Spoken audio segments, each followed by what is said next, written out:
crew, man. This crew called Hoop Jargon.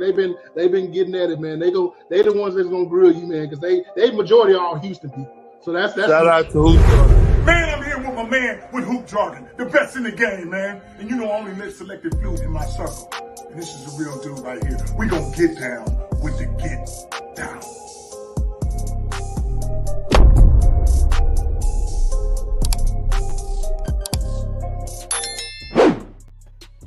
What up, everybody? Salute to Hoop Jargon, man. Salute to you. We up early on this Tuesday morning to talk about the NBA draft, lowering the age down to 18 now. We're going to get down to the root of this, and, man, we're going to boil it down right. But before I do all that, salute to everybody here early in the building. I Really Hoop said NBA is winning with this one. I agree, and I'm going to lay out why. Seven Dugard says this is very smart. I don't know if automatically push Bronny, but in the works, but a lot of other great kids coming out. Absolutely. Mikey Williams, another name to look out for as well. DJ in the building. What's up, my guy? Says salute back, bro. And my boy Tubbs is in the building. Yo, back to you, my friend. All right, so let's talk about this, man. The NBA getting to that point where we are flirting with bringing 18-year-olds and Odegaard in the building as well, man. Appreciate you. Appreciate you stepping through, man. So the NBA, you know, it's been a problem that's been going on. We haven't seen 18-year-olds into the draft since about 2003, 2004. I think the Dwight Howard's class was the last one that they had you come straight to the NBA. And a lot of people have had varying opinions about it. And we're going to go over a few videos with Adam Silver talking about the idea of doing this 2 months ago. And we're going to do another throwback video from Dan Patrick's podcast, who's a basketball mind I respect. He talked about this 3 years ago. So the common theme of this is like, okay, guys got to go to college so they can go and develop and get better. When you got guys like Kobe who laid that out years ago, he was like, listen, man, I knew I was ready. So college wouldn't have done anything for him. And so it's two schools of thoughts that go into this whole debate. And it's cool because you want guys to be the best that they can be, but you got to understand there's a thing called development. You have to develop guys. So for all the people who say that, oh, well, no, you got to let the guys go to college. Yeah, that's cool. But everybody don't need college. Ben Simmons didn't need college. I would argue his tenure at LSU hindered him more than helped him, right? So to me, it's just a lazy argument. And not only that, and I'll kind of touch on this later. To me, the reason why that bridge even existed, it was only to help the NCAA.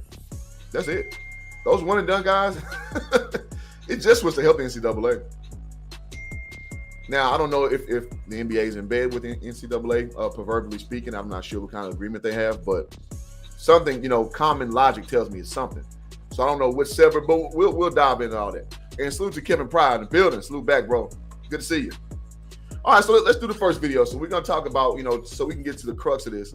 We're going to look at Adam Silver speak about the idea of this 2 months ago, and we're going to see if he's pro or against the whole premise of lowering the age. So without further ado, let's go ahead and do that first. Fair use. There's no CD. I guess it's going to be the next CD. Is there a timeline on that? Would you like to, let's say, inform the first class who would be eligible for that draft? Okay, this is when this is going to begin. Well, Gary, so I've been very public, back a few years ago that my position had changed.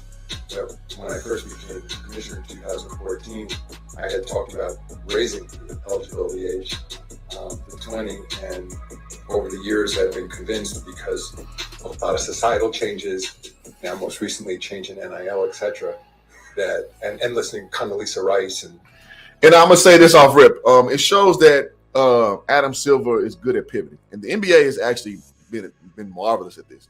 The NBA does a really good job of kind of getting the tenor of like the social climate and adjusting their product to fit within the confines there. Whereas into juxtaposition, the NFL is just like, yo, this is how we roll and y'all get used to it. NFL, it's just a different dynamic because that shield is stronger than the players. And in the NBA, it's kind of the other way. And it's good to bring in guys like Adam Silver who understand that and adjust with it well, because it lends itself more favorable to the people that you employ, which are the players. Hearing her committee's recommendations, that we should move to 18. But as I've said, it's not my unilateral ability to do that. It can only happen through collective. Well, I gotta ask y'all, hit that like button if y'all knew, man. I'm over here slacking on my macking, slipping on my pimping. Y'all hit that like button, man. That helps bring more people in so we can get this good game out. And appreciate all of y'all here. Arguing, there were some discussions that we had when Michelle Roberts was still the executive director as to whether that was something we wanted to do on a one-off basis, and it didn't end up happening. And I think in part because some of the players are conflicted and some of the teams are conflicted about what's right here. I think, though, at this point that as we sit down in our collective bargaining cycle, it'll clearly be on the table. I haven't had the conversation directly with Tamika, Kamalio, or the union to know exactly where they stand on it and what other issues may become part of that discussion. I'll just add, I was down at the Players Association, who runs their top 100 program, top 100 essentially high school players in the country. I was incredibly impressed with what they were down in Orlando, coincidentally right on the courts where we played in the bubble when we were down there. And it informally led to a discussion we were having with the Players Association about how much more we potentially can be doing to help youth basketball. I mean, as I said, all that's their program. They've been at it for I think roughly 30 years and have been doing an incredible job. And I don't want to interfere with what they're doing. It just was eye-opening to me to say that it may be the case that it's in all of our interest that we start impacting with these young players, especially because in our sport they're identified at such a young age. And that's kind of what I was saying, guys. In the NBA, it's a different dynamic. The players drive the league, whether you want to understand that, or not. They drive the league. The familiarity, fans follow these kids, and I posted a video on TikTok and on Instagram just yesterday of Andrew Wiggins at 13. Andrew Wiggins was a star at 13, like literally on YouTube since 13 years old. And now, it's just good to see him kind of redeem his career and win the championship because, he kind of took a hit. He was kind of typecast as being like a guy who could put up numbers, but he's a loser. So it was good to him to kind of get in his bag and find his defensive prowess and then just do so well for the Golden State Warriors. But like, people have been following Andrew Wiggins again since he was 13 years old, and he was a monster at 13. So again, him understanding the importance of players and storylines. Again, it kind of shows. I mean, you can say what you want to say about Adam Silver, but he does his job well, in my opinion. And begin their working with them on their development then, not just obviously basketball skills, but increasingly there's a focus on their mental health, their diets, I was just helping them build character and all the important values around it. All those things are important, man, because if you're going to have these young guys coming up making all this money early, and what's the old adage, like, you can't throw money at problems and improve problems. What you do is you improve people. So I love the fact that they are invested in building these men up as whole men so you can understand how to handle all that fame and all that money. And you're not tricking your money off just doing stupid stuff. And you end up, on a 30 by 30 broke, 30 for 30 rather. We don't want to see those young men. As we know, most people that comprise of these young athletes are young black men. So we definitely want to see them getting their money, getting their coins, but we also want them learning good values too. Because if we're being honest, a lot of these guys are not coming from the best households. You don't come in with the best practices already. So it's good that they are at least trying to focus on that, and you're not just throwing money again at problems. And these guys go off in these different directions and trick all that money off from the sport. So I think there's an opportunity. It's a larger conversation than.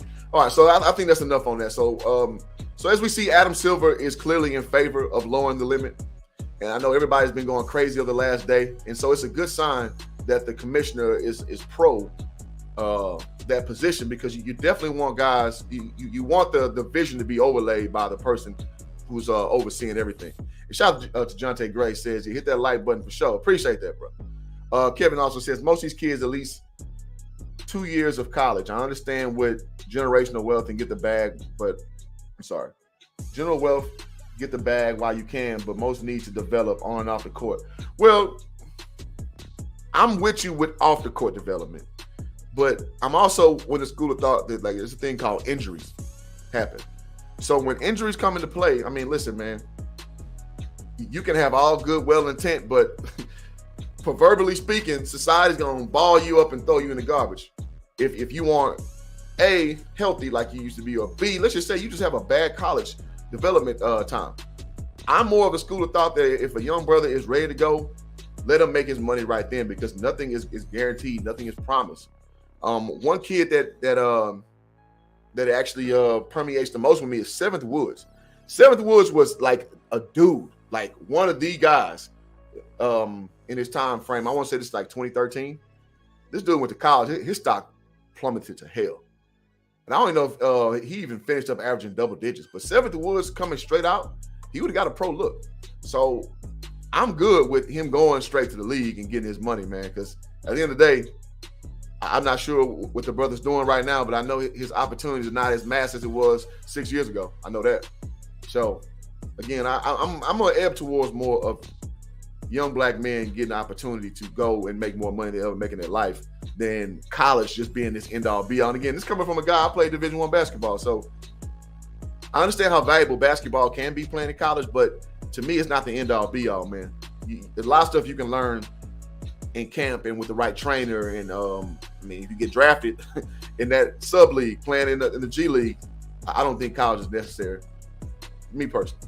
All right, so Christopher Burton says this year in the first round, half the players selected would be one and done players. Yeah, I mean, listen, man, we're gonna have. It's just gonna be inevitable, man. We're talking about 1 year of a difference. I'm amongst the school of thought. If you're good enough to get paid at 19, get paid at 18.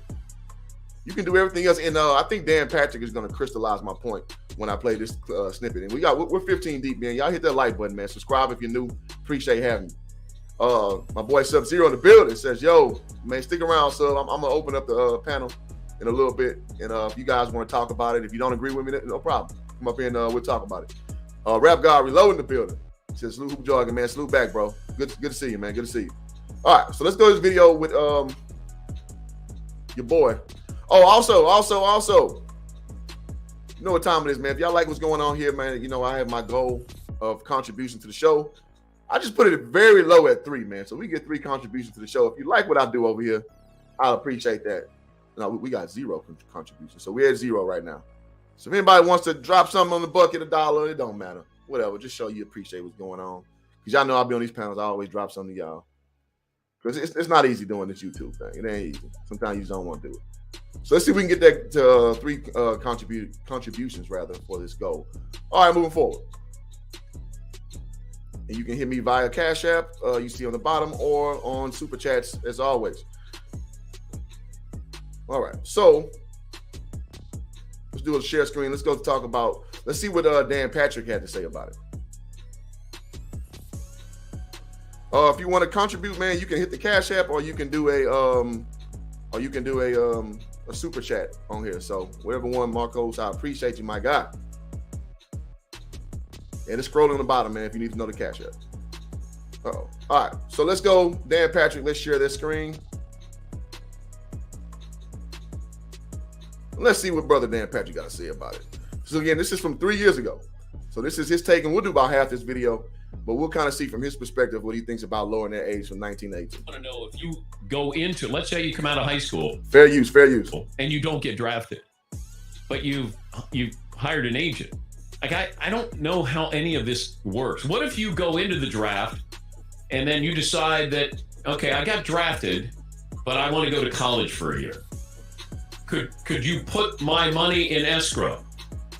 Or can you put it, do I still get that and then I come out of college and I'm going to play for it? Or if I go and I don't make it, can I still go to college? Can I get a scholarship there? So there's so much involved in this. Paul.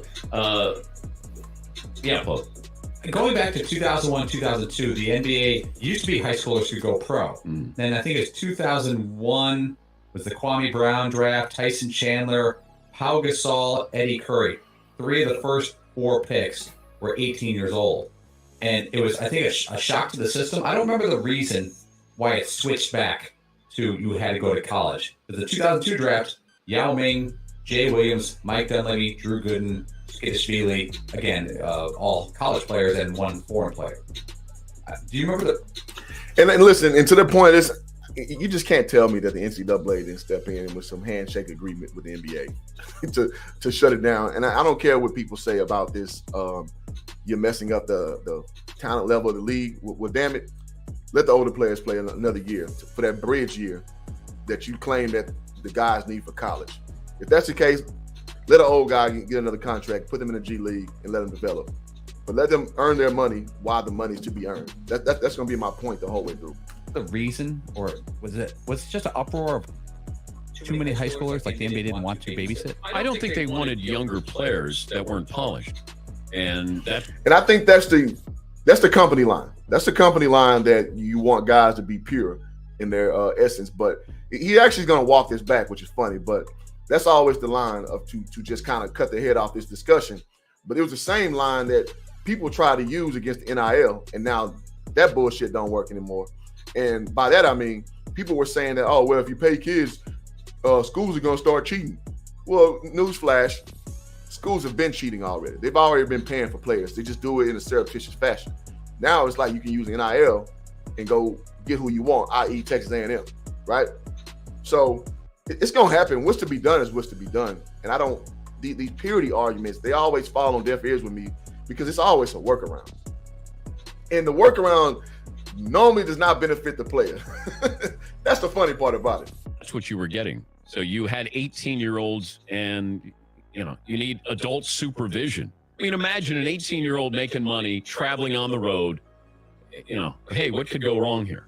And again, I agree with that in premise, but at the end of the day, man, if 18-year-old, you're good enough to buy cigarettes, you're good enough to go fight in the military, if you're good enough to go vote, why not have the same clemency to make millions of dollars if that's what you're worth? I think the NBA was worried about that. That's why they wanted you with at least 2 years of college. That's why they wanted it age 20.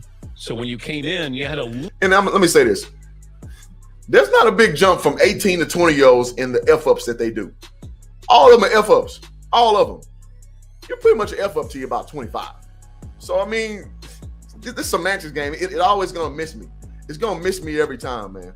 Little more worldly experience. Not as an 18-year-old coming out of high school.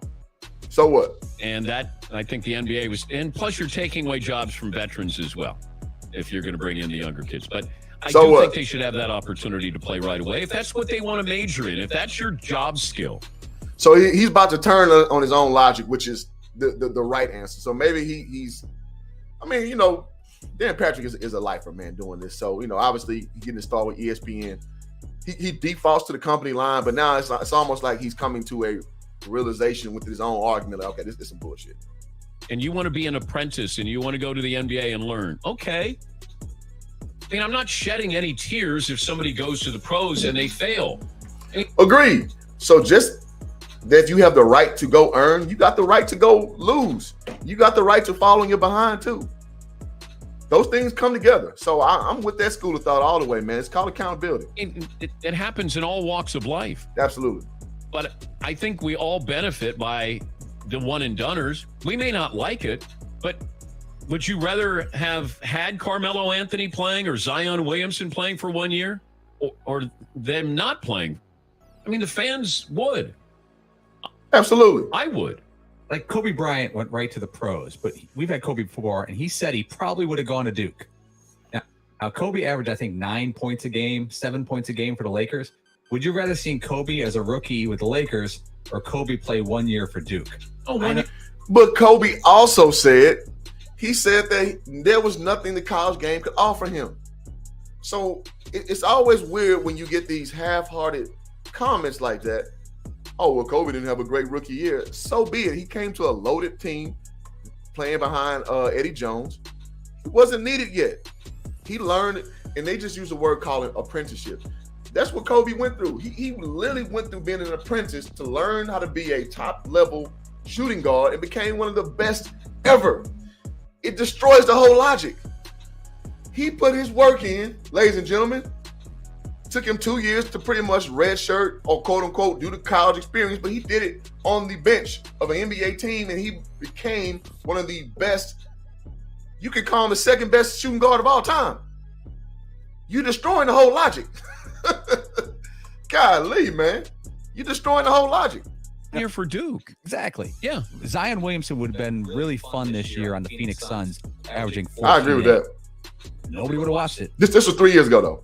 Well, you would have gone out of your way to watch it, but See, he was wrong too because Phoenix was on the upswell. But I mean, in 2019, that wasn't a horrible take, but it didn't age well. You'd have to fight for it though because they played seven national games. yeah.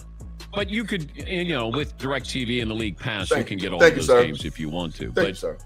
Is he And they would flex him in. If Phoenix was like this new show arising with Zion Williamson, you think the NBA wouldn't flex those games into those primetime slots? You out of your goddamn mind. attractive playing in Phoenix on a Tuesday night? No, you'll wait for the highlights. But we're watching entire Duke games, start to finish, because you don't know what he's capable of doing, whether it's on the offensive or defensive. I agree with that too. Yeah, I agree with that as well. I just like man, screw Duke, man. Like, I'd rather see him play in the NBA than it was watching him in Duke, because I know he's better than everybody on the court. I want to see Zion Williamson on the level that he's at, which is on an extreme uptick. Like, watching him dominate those dudes in Duke, it wasn't. I mean, it was much CTV. Don't get it twisted. But I got the same joy watching LaMelo Ball go over to Australia and do his thing. And we can argue that LaMelo didn't go the traditional route. He had the better. They're about the same age. He's had the better career. So I mean, what are we really saying here? I'm curious the number of players, because every time they try to make this college argument, I can double back with somebody who made it going the untraditional route. who will declare to come out, and is there a net underneath them if they're not drafted? Or you don't like where you're drafted, can you then go to college? Because that's... Well, you can in other sports. I don't see no problem with that, to be honest. It's just teams don't want to get burned, and I get it. You're investing in these guys, but, you know, it is what it is. And we've seen guys not like where they're drafted. I think, didn't Larry Bird do that? Y'all correct me if I'm wrong in the chat. I've seen guys reposition themselves. They didn't like where they would be positioned or something to that effect. But yeah, y'all correct me in the chat. That's another part of this that I think is... And inversely, if you decide to go back down and you get drafted even lower, that's on you. That's on you, man. But I'm just saying, my overarching point is guys deserve the right to go make money for their talents and their gifts when they're 18 years old. Because everything else in life besides drinking, which I mean, they do anyway, but legally, you can vote, you can purchase cigarettes, you can drive. Why not? Why is there a handcuff on you making millions of dollars if you're worth it? It's interesting. Although you're giving those players a little bit more leverage with these teams. And what happens if you say, hey, I don't want to go to Portland late in the first round. I'm going to go to college and try to improve my draft stock. So what's Portland do when they've spent that first round pick on you?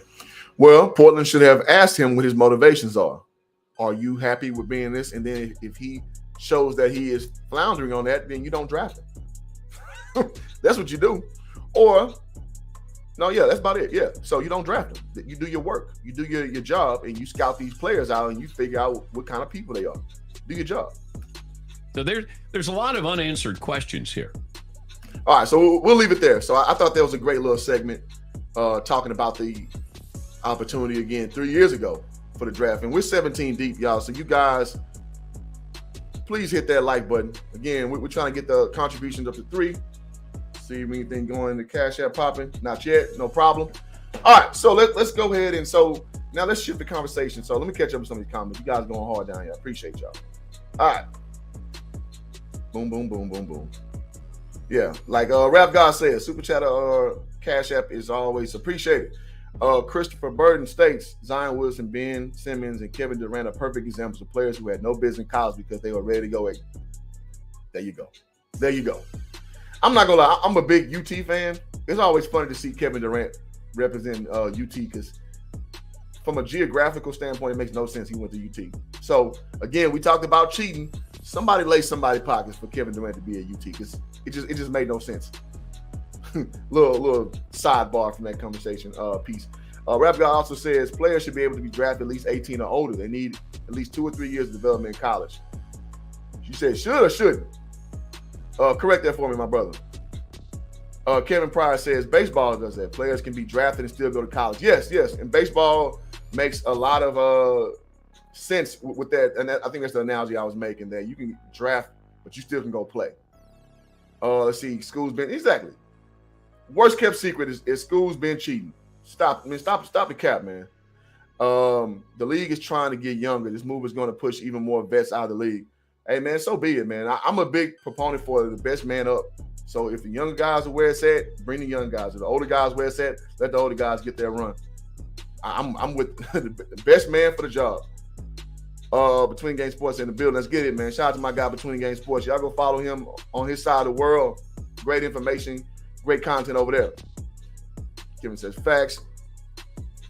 Rap Guy says the NBA has too many vets taking a roster spot from me. Hey, well, I know Between Game Sports will appreciate this. Kent Bazemore is probably one of those two old guys getting way too much attention, or your Trevor Reeses of the world. So I agree. Hey, when it's time to roll them out, it's time to roll them out, man. Bring the new guys out. I don't even know these new dudes like that, but you know what I mean, listen, if they better than these old fossils, then so be it. Between Game Sports, I'll say Kobe would have destroyed college basketball. That's what it all would have been for him to go. Yeah, like it wouldn't have benefited his game. Again, Kobe went through the straight up apprenticeship of going through the rigors of learning on the fly, learning on the job. And he turned out to be the second best shooting guard of all time. Miss me with that go to college stuff. Christopher Burton says Kwame Brown was considered a failure. He played 13. Exactly. Sign me up for that type of failure. God, no. See, I gotta get now I gotta get on myself for this. I got my soundboard that y'all guys help me do when y'all contribute to the channel. I ain't hooked this bad boy up because it's goddamn confusing, but boy, I would hit the buzzer on that one. All right. The real Higginbottom says LaMelo is recent proof that going to pro early benefits you sooner. Luka as well. At the end of the day, it's up to the player. Bingo. Church right there. That's Tabernacle right there.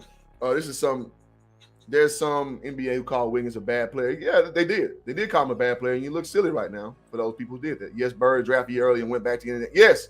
Okay, I knew I wasn't tripping. Now. All right, so it's no longer with cigarettes. Okay, fair enough. Man said, man, they old enough to go die in a meaningless way. Hey, that's where I look at it, my guy. Wiggins, K, Archibald, old enough to play. Yep. Bays got to go. Yeah, I know you hate Bazemore. Hoop, I meant 18 years old. If they're good enough to be drafted at least 2 or 3 years, drafted or play at least. Fair enough. I mean, listen, man, I'm not against college per se, but I'm not so enraptured with college sports that I think that's the only way to go, because it's not true. It's just not true.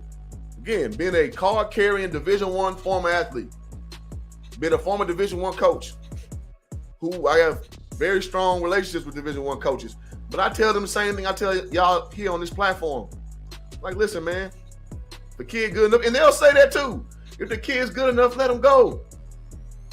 Most coaches do not cop block these kids, man. Now, the ones who do are the greedy ones, who get all the players, like your Dabo Swings of the world, like your, what's my man name?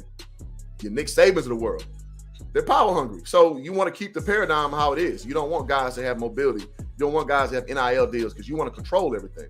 But your average rank and file everyday coach, they want what's best for the kids, man. Trust and believe that. Take that to the bank. All right, so let's shift the conversation real quick. We're going to talk about how this applies to Bronny and LeBron James, and then we're going to open the panel and let you guys come up here and speak. So we're 15 deep again. Hit that subscribe button if you're new.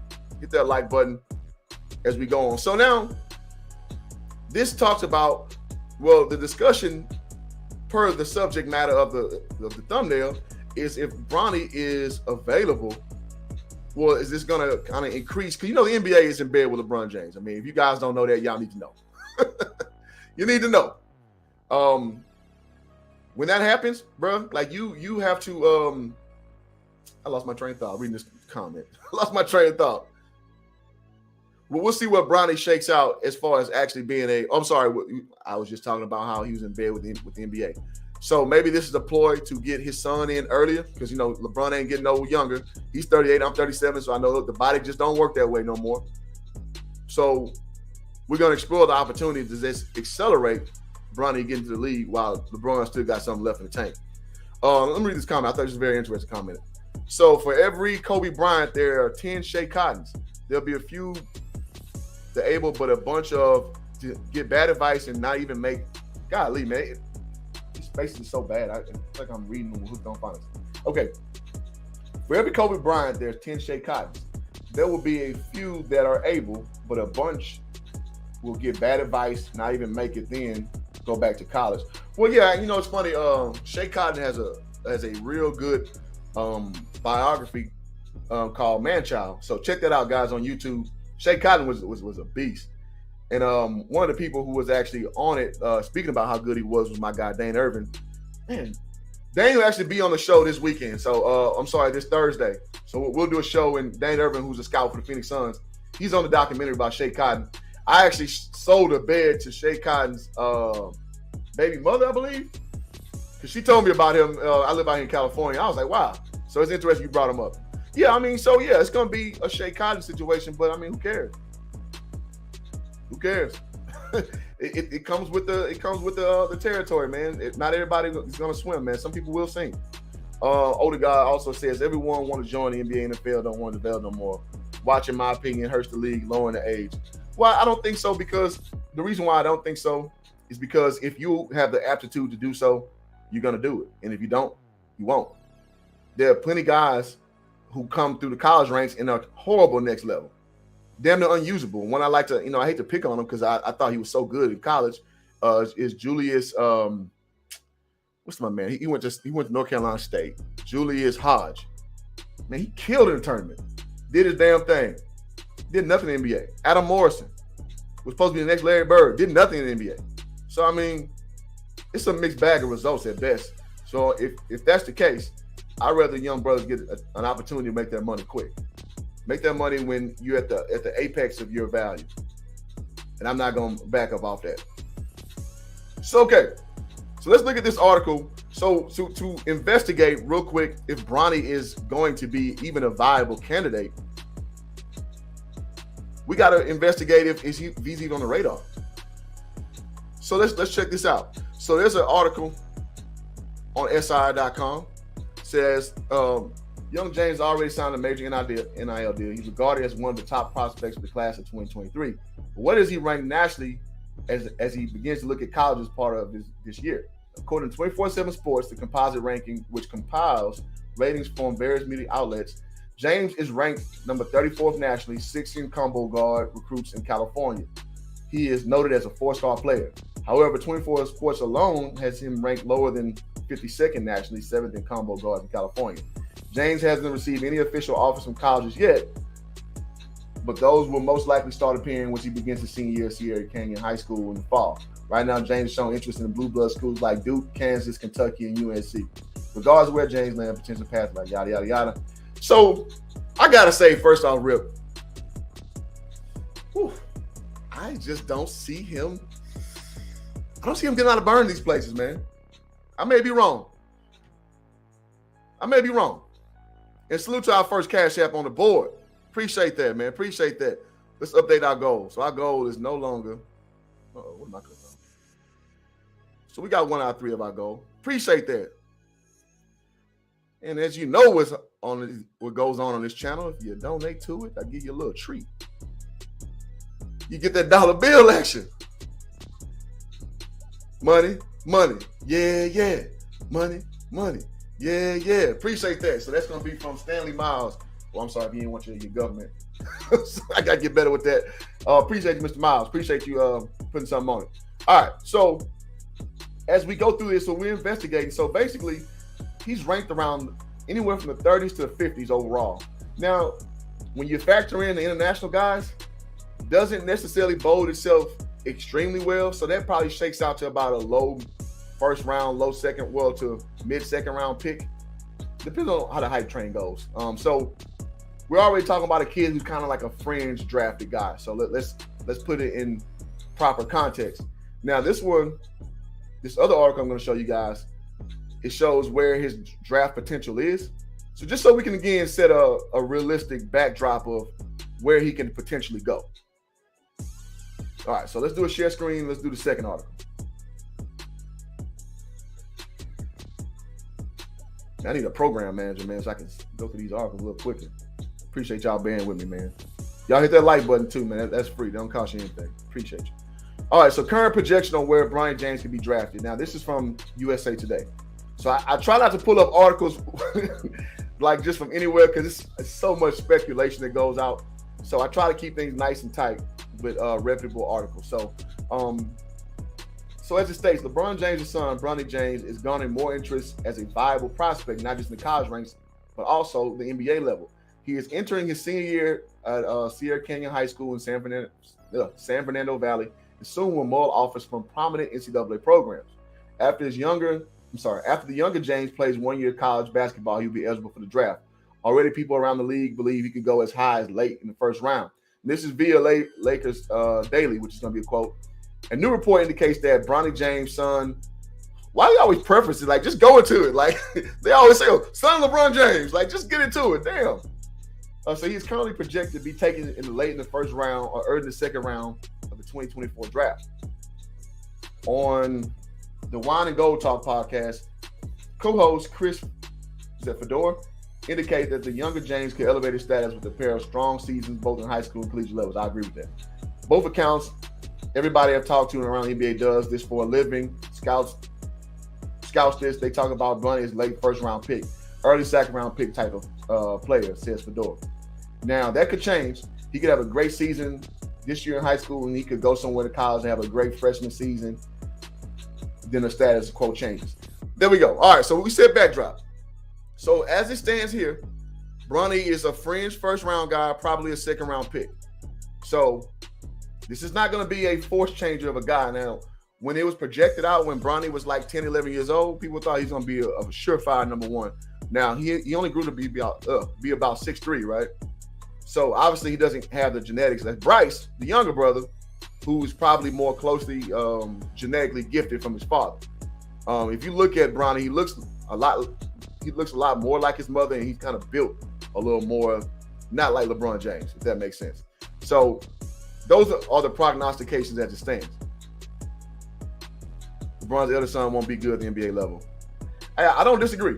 Bronny has 8 offers. Ohio State is one of them. Okay, so yes, that article was a little bit dated because they talked about college as well, but we get the sentiment of what's going on right here.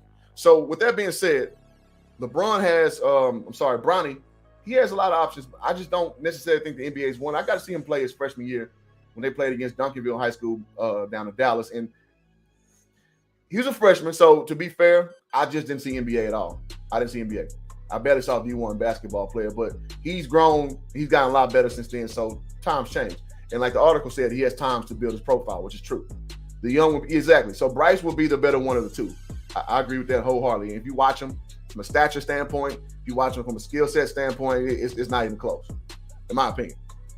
But that does not mean that he doesn't have the opportunity to join his father in the NBA because, as we know, LeBron turns 38 in December. So he's getting a little long in the tooth. Now, is he going to try to be on some Tom Brady stuff and play to his body just quits on him? We'll see. But common logic says LeBron probably has about 3 to 4 years left. 3 to 4 years left. He might go about 6 because I think he just wants to smash every record. I think everything he's done up until this point has proven that to be so. So we shall see. We shall see. All right, so I'm going to open it up. Let's open the panel up, man. So you guys tell me, am I off base? Am I on base? What did I miss? What did I get? Before I do that, Stan also says, Bronny had a strong summer and he's getting better. We'll see. Plus, he plays both sides of the ball. I agree with that, too. And he plays hard. He plays hard. Bronny plays hard. He plays the right way, too. There's no flash in this game. And he struck me that way when I watched him as a freshman. Like, he was a guy, you can tell he wasn't full of himself. He wasn't a guy who's just going to play offense and stand around on defense like high school dudes do all the time. That's why I hate watching high school basketball. It is dreadful to watch, in my opinion. It is dreadful to watch. Without further ado, let me go ahead and drop this in the chat, man. So come on up. Let's talk about it. Is the NBA changing this rule for Bronny? Does Bronny have a chance? Is this a good thing for the NBA? Is it a bad thing for the NBA? Should they rethink this? All those things. And also, too, hit that like button, too, man. It helps to keep everything going. It helps the channel growing. So if you are new to the channel, please subscribe. You know, you are very much appreciated. And without further ado, and also, guys, we got our contribution goal of 3. So we're at 1 so far. Stan has stepped up. If anybody else wants to, please do so as well. So, Zero, you got the floor. You got the mic. What up, brother? How you been, brother? Man, I'm doing well, man. How about yourself, man? Oh, I'm good, dog. I'm good. I've been just enjoying the content. I'm gonna be honest with you, brother. I think there's something to be said. I think when people call it basketball purists with the college thing, look, man, if you can get your money, get your money. I don't condone that, not getting money on some stupid rule. But, at the same time, I do feel like the NBA, just in my personal opinion, I think a lot of great players get skipped over in the NBA, having played overseas and having seen college and NBA and overseas players. I've seen guys that by 23 will go toe to toe with anybody, but at 19, at 18, he wasn't, he needed 3 years of college. I think that's lost on us. I think we've lost that. Now, am I saying we need to go back? No, but I think we've lost that. Like, I think the whole idea with, what's his face dad? Imani Bates. Mm-hmm. Like, Imani Bates is sitting in jail right now. Lord, this kid went from like one and done, guaranteed slot as being like one of the, he up there, he gonna be the man, to now he'll be lucky to be a late second round pick if he averaged. You know what I'm saying? You in Eastern Michigan, you made a big mistake. Yep. And I think he was trying to rush it. You want to rush, you want to hurry up and get to the money. And you should have just said, you know what? If you're this good, go ahead and dominate and show it. You go into these colleges like Memphis, and you get just like how he got exposed. I think that's what LeBron James is thinking with Bronny. Look, man, you send Bronny to Duke. Bronny's not even a top 50 player, and that's with him being your son. Yeah, he's not even top 50, and those are top 50 guys. I'm talking about just the walk-ons at Duke will eat your ass up. And so these guys are gonna really, give it to him, and then you're gonna draft him after he averaged 8 points, 6 points or something. No. I mean, I just don't see that. I think LeBron, if I'm LeBron and I want to play with my son, I'm going to get the NBA to change it to 18. That's what I'm going to do. Then I'm going to go ahead and just take him straight up. But if you try to put him in college, man, these guys, it's some hungry guys, man. You go to a little D2 school, they'll give you the business, bro. It's not like that. That's facts. You got to respect everybody, even Division III. You know what I'm saying? And so what my thing is with Bronny, and even with this whole, rushing to try to get in, I think certain people make mistakes. And I do think if I was an NBA scout, I would look at certain things. I wouldn't just be like, okay, he's 18, he's 17. He's young. Like, okay, yeah, you're young.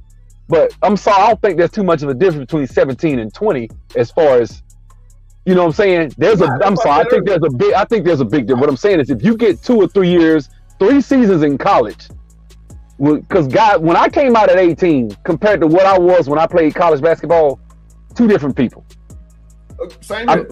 You know what I'm saying? So you can miss a lot of good talent, and I think that's what happens by only looking for 18 and 17-year-old one and dones, which is really what everybody's looking for, that diamond in the rough. And now you're expected to be something that, you just don't, like, let's say Money Base stops growing and he put on another 15, 20 pounds of muscle. He mans up. They passed on him. Maybe by the time he's 26, he might be a good player. By the time he's 24, 20, but do people want to invest anymore? Do they want to develop these players, or do they just like, I want you to be able to come out here at 17 and average 20 points? Like, that's generational shit, man. People don't just get out there at 17 and dominate grown ass men that's trying to feed their families. You just don't see that. I don't even think we should expect. I think it's unfair. And I think you should let these kids develop and give them time. Now, if they're good enough and they can make it and they think they can do it, like, I agree with you. Go out there and fall on your face. If you can make it, dominate.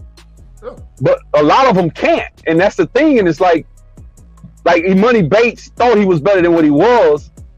And he got the big head. And what's that guy from the Celtics? The guy from the Celtics came to his game, Tatum. And I remember I was watching the video. He half-ass spoke. I'm like, nigga, that's Brandon Tatum at your game. I'm going to stop and say something. He was like, oh, hey, how you doing? Like, oh, okay, shit. He on another level. Let me ask you this. So wouldn't your scenario be more of an indictment on going to college? Because you still go to college and your draft stock fell precipitously. So now you damn near got so much boo-boo on you, nobody want to touch you, and you went the traditional route. Well, I mean, that's the thing. That's the thing. Like I think he went the traditional route. He needed that extra year of high school. Your dad in the 8th grade set you out. So you set out your 8th grade season. You chose not to, play. And those years are those formative years are actually important because you need that to become, those years you need that experience, that game time experience. He needed that. And so his game is lacking with ability to create his shot. And he got exposed, man. And then your dad gonna create a high school and he doing too much, man. You got too many guys that get excited when their son grow north of 6 feet and they feel like, oh, okay, let me go. I got a little money. Let me go out here and start a school.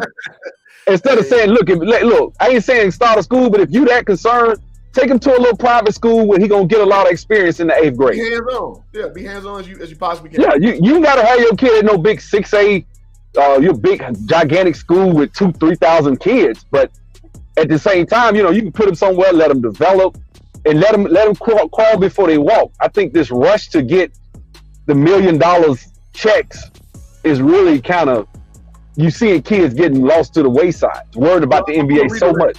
Well, I want to redirect because my argument isn't so much of like the development stage. It's about whatever product you are at 18, what are your options? And I kind of want to leave. Well, yeah, at 18, it's not wrong. I mean, look, at 18, I get it. At 18, if you're a top 5, top 10 player, yeah, you should consider the G League. You should consider doing that. But that reclassification wasn't a good move. That's what I'm saying. He needed that. Clearly, he needed it. It seems like he did a disservice. Only one who really I've seen benefit is LaMelo Ball reclassifying. Think about it. You got a 16-year-old on the court with 20, 21, 22-year-old. He don't look. I knew kids in the 8th, 9th grade that was wound up being top 5 players, top 10 players. Brian Williams, 9th grade, averaging I don't know how many points.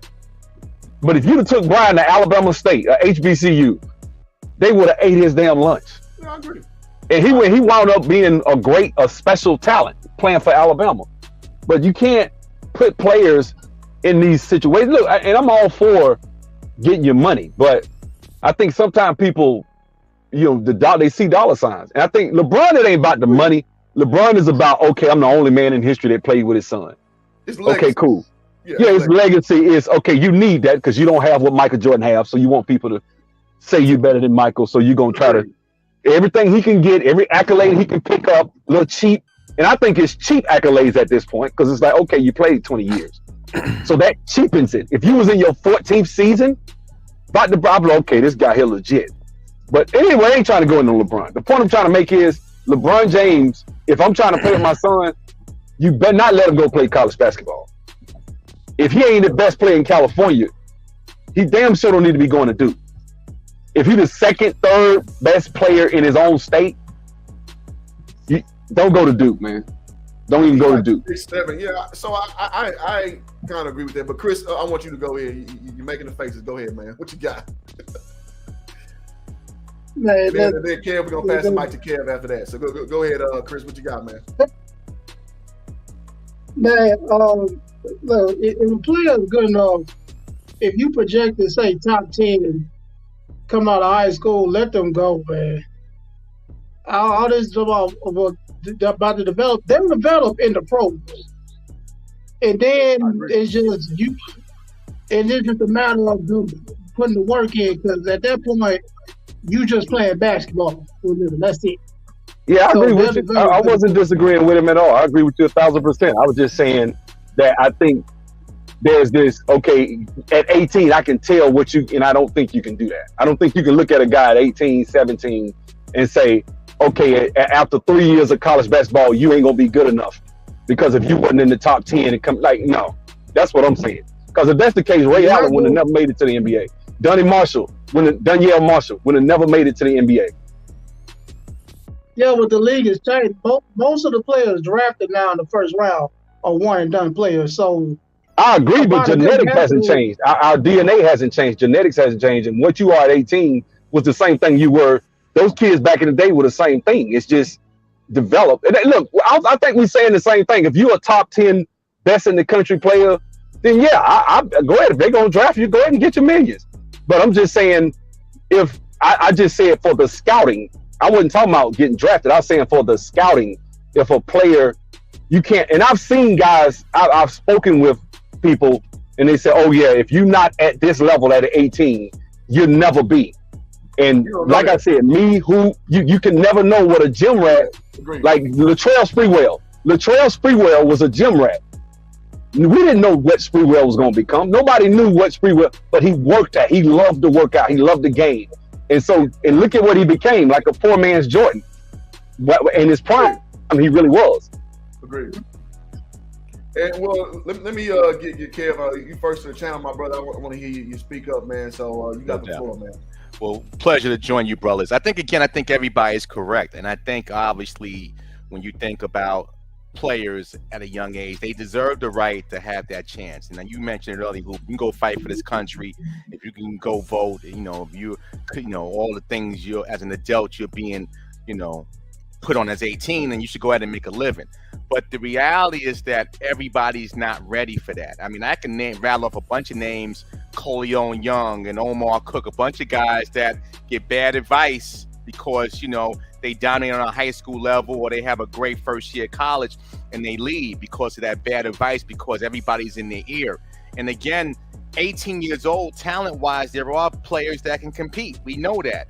But from the business side, the NBA, and you guys know this, is guys play pro and what have you, it's a business. You got guys, and after the game, you got the handling of money, you got the handling of family, you got the life of a pro athlete. And every kid who just leaves mama's house, having a small room upstairs to now being an NBA player is not ready for that. Again, I think the college experience, yes, it helps on the court, but I think it also can help a young man socially develop into something which obviously can affect his game if he's socially ready and ready mentally and physically to play in the NBA. So I don't think it's a knock to go to school. Now, on the flip side, if you stay too long in college, and they dissect you, because the longer you stay on the college level, the more faults they can find. So I totally get it. So I can't knock anybody who says, hey, after 1 year and you get the right information and what have you, and you can go first round, be a lottery pick, you got to go. Because again, if you stick around in school, the longer you're on campus, the easier they can more and dissect your game and break you down and take you back. But everybody's not ready for that. And I think, again, the NBA needs to kind of partner with the NCAA, whatever's left of the NCAA, ain't much left. But they need to try to partner with them to say, hey, look, let's not make it a death sentence if a kid, got bad advice and he doesn't get drafted. Let him go back to school. I think they have it now. If you don't sign an agent, you can do that. If you go to the camp, the pre-draft camps. But, it doesn't hurt anybody to say in any other profession, if somebody wants to go to school, they can go to school. Why does it have to be different in pro sports? Listen, he didn't get drafted, got bad information, or the information that he thought he had, or they thought he was ready, he wasn't. Let him go back to school, get his education, play another year, and then try it out again. But I think, again, the NCAA has to do something because their game is suffering. I mean, only people really pay attention is in the tournament.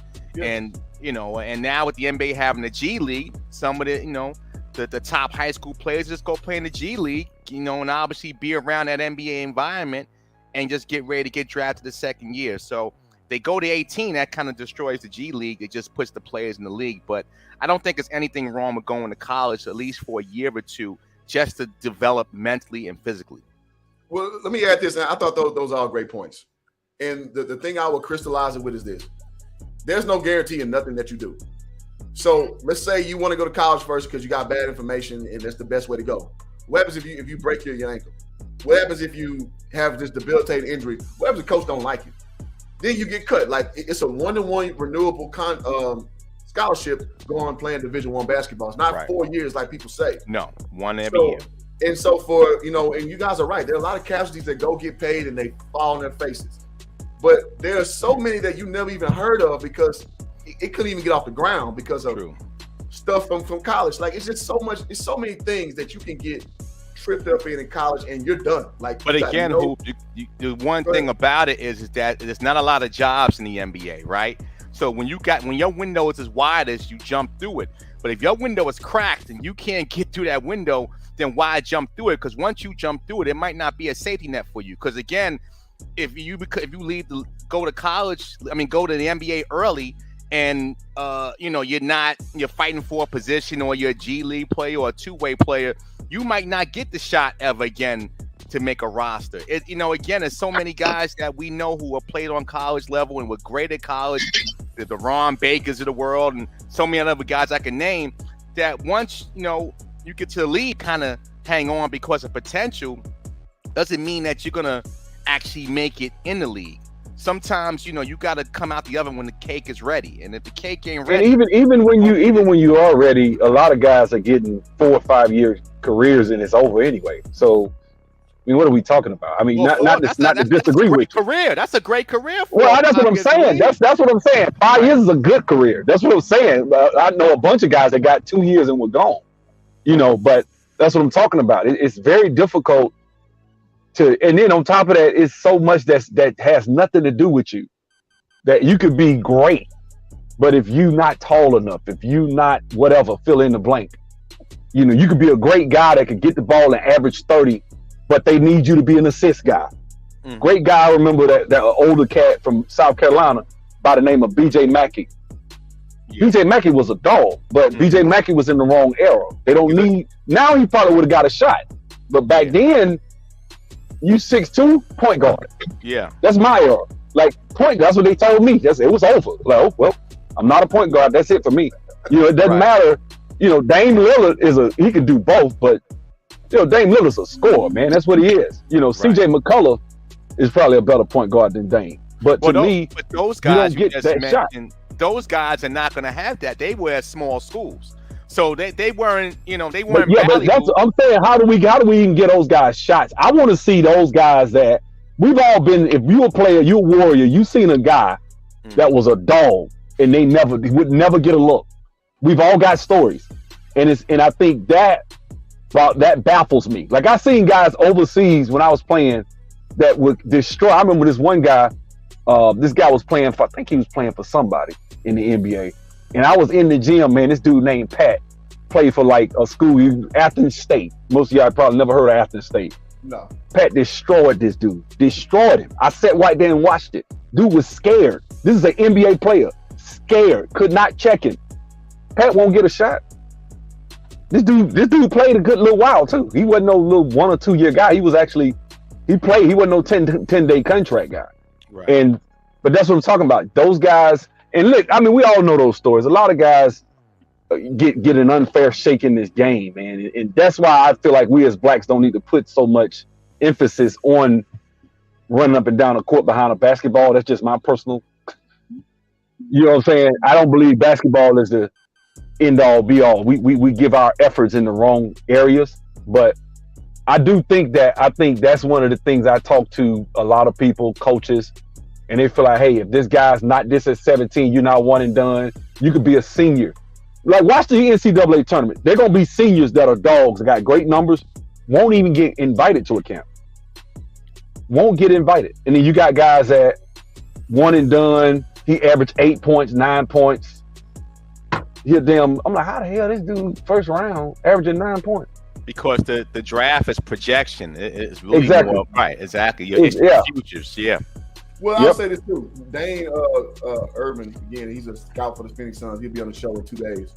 He literally said it. Like, they'll bring in guys who you never heard of because they fit what the team needs. So it's like, that's cool. You got all these accolades, but can you sit in the corner and let Booker hit you and you can hit 6 out of 10 threes? When Chris Paul hits you, can you hit 6 out of 10 threes? That's all we care about. We don't need you to ISO, go to the basket and create. Can you sit in the corner and wait? Like, this is direct words from him. Can you do that? Matter of fact, hold on. Bro, it's like making it to the NBA is like the sound. I don't know if you studied the story of the Soundmen and how they made. I'm gonna play this little. This is straight from his words. Stand in this corner, and when Devin or Chris throws you this ball, Can you make 6 out of 10 shots? I don't care if your mother nor daddy was there. It does not matter. That's not an extra bonus. You're not getting graded on a curve. No one cares. That's coming straight from NBA Scout. So you can do what you will with that information. Can you play your role? Can you play your role? Yeah, that's it. I mean, but it's hard when, and that's what I'm saying. I mean, some guys can, but you know, look, no sport gets everything right. I mean, Agreed. It's just like music. Everybody's a copycat. You know, it's just people don't really think. Everybody wants Kevin Durant, right? You know, that's what all those Thon. I remember I was in. My boy sent me a video of Thon Maker in high school, and he was raving about him. He was like, "Oh my God, he's gonna be this." I say, bro, I said all he had to do. I say anybody can learn how to do fancy moves with the ball, bro. Anybody can learn how to. If you take a monkey, you could take an animal and teach him how to dribble. It's not like it's some crazy skill. So just because he can dribble, you ain't getting Kevin Durant, bro. It's not 1-to-1. Okay, all you gotta do is learn how to shoot the three, learn how to dribble, and you're gonna be Kevin Durant. No, Kevin Durant moved like he's 6'2". Like you can't. Some people, and that's what I think they ruin a lot of players with that. If trying to make them be something. I'm like, okay, he can put it on the floor, but then they get to the league and they get cut, or they riding the bench, or they some. You know, and a lot of them Africans lie about their age. They be 22, 23 playing in the damn 9th grade. Right. I had a teammate in college. And I'll leave his name out of this. He's from Cameroon. He told me he was 22. I was like, that dude was not a day under 30. I don't care what nobody say. He was 6'10", but he was rickety. He was kind of hunched over. That dude was not a day under 30. When he told me he was 22, I was like, yeah, they do that. We had a guy named Cisse. He got drafted by the Seattle Seahawks. I mean, Super Sunday. Yeah. Cisse. Yeah. Cisse got drafted, man. Cisse, they say that joker was 22. But he was turning around dunking on here. I'm like, yeah, I would too if you take. You know, I remember I went back to junior high one time when I was on B team in the 10th grade. And I was working out with the 8th graders. And bro, they couldn't get a shot off. And I'm in the 8th grade. I mean, I'm in the 10th grade. Now I can just imagine if I'm 20-something years old coming from Africa, you 6'7", 6'8". Yeah, you're gonna be the best in your class. You know, but then when you get to the league, it evens out. Yeah. Then we can see, oh well, he's a project player. You look, I ain't mad at him. If somebody had told me at 27, hey man, we gonna let you go and play in the 10th grade, I might have did that shit if it gonna get me ranked. Yeah, why not? Hey, somebody say, hey man, you do this. You know what I'm saying? You be top 50. I don't care if I was top whatever. At my height, size, and athletic ability and experience and knowing the game at 27 when I was at my best, I'd have killed. It's a dude did it, Sub. It's a dude that went to University of Texas 4 or 2 years after he finished at like a D3. He went to UT and they caught him like right before like the season started. Like right before the season. Yeah. That's wild, man. That's some wild stuff, bro. There was another dude who was he played in high school, and he got caught before the season. Well, during the season actually, and he was messing with a girl too, so he got caught up on double duty. What, dude in Texas? Huh? Dude in Texas? Yeah, from dude from Texas. Yeah. Mm-hmm. Hey, you got to do your research, man. Some things slip through the cracks, and I think those African dudes' documentation is very well because a lot of hospitals and they don't have birth certificates, so absolutely. Just round off to the nearest 5, or Well, I'll put it this way too. It's not even in the farthest point. Dominican chick I used to date, she don't know if she's 30 or 31 at the time of the discussion. I think she's like 30. Well, this is like 3 years ago. She don't know if she doesn't know her real age. And then she's not even, it doesn't benefit her not to know. Right. So you got to factor those things in, man. It's crazy, man. Yeah. That's crazy. That's a good caveat you open up on that, so. Yeah. So what does it take us, from this point? Like, so we understand how, you can fail with this, you can survive with this. And my whole thing is, listen, whether you follow the place or not, you deserve the right to try. Right. Because the worst thing is if you didn't get the opportunity, if you got it and you messed it up, hey man, that's just how the breaks, man. That's the breaks sometimes. So I'm just pro that. So overarchingly, are we saying as a panel that it's a good thing that they are incorporating this age drop? I agree with it. I think again, like I said, who's to tell anybody what they can do with their life? As you mentioned earlier, if you can go fight wars, then I should be able to go play a kid's game for a king's ransom. So no, I don't have a problem with it. I like that quote. A kid's game for a king's ransom. Listen, you got the right to fail. Chris, what you think? I say let them go, man. I mean, look, let's be real. Majority of NBA players came out of environments they did not have too much money. And if you 18, they talking about like a lottery pick, and you got $20 million on the table, you better go to the league, man. Go to the league. If all that, well, he can go to college. I can go to college later. I can go to college when I'm retired. They will always take you. When I'm retired, I can go to college. Hey, $20 million on the table. Because the way these contracts are going up, man, shoot, you better take that money. Shoot, Pablo from Orlando, he got a $50 million deal before at 19. Listen, man. You ain't saying no to that shit. You can pay for your degree now. Like, I mean, look at Shaq. Shaq getting all these honorary degrees. Honorary degree every I'm month. getting $10 million a year in college. The last thing, shoot, I can go to college. I pay for my degree and hire a tutor. Hey, listen, man. I'm gonna share this story. I was talking to LeVar about what LaMelo had going, and I'll put it this way without snitching. LaMelo went the way he went, and it was best for everything. Because that dude ain't want no part of school. This from LeVar's mouth, straight from his mouth. If you guys don't follow my channel, y'all see I got to spend some intimate time with LeVar. Listen, man, that just told me what I already knew. Because you look at like Ben Simmons, again, going to LSU was the biggest waste of time in every facet. That dude wasn't going to class. He wasn't getting highlighted in that offense. There was no winners in that situation. There was no winners in that. Coach got fired. The team didn't even go. They declined to even go in postseason. There was no winners in LSU. It was a dumpster fire. They just wanted to stay eligible. That's it. He literally left like the second semester when the season was over. He left school. Like he didn't go to no class. Zero. And I don't blame him. Like, man, I'm too good for LSU. I'm too good to be here. I'm still somebody greased his palm. I'm sure that's what happened. Of course. Listen out there. The golden envelope was in full effect. Yeah, you wink, wink, nudge, nudge. We gonna get you here because LSU.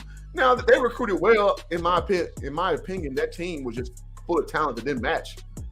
Everybody wanted the ball on that team. And that team was horrible to watch. It was an eyesore. One of my good friends, Talvin Hester, was coaching against them that year. He was at U of H at the time, University of Houston. And he was like, it's easy to guard them. And then the college game was so restrictive to Ben that they basically made him a 4. When obviously he's a point guard. He couldn't even do that, with all those little dudes he playing with and the way the college game you can go in zone. It just was a waste of time. Well, let me ask you a question. Yeah, so what's the brother at the bottom with the black shirt?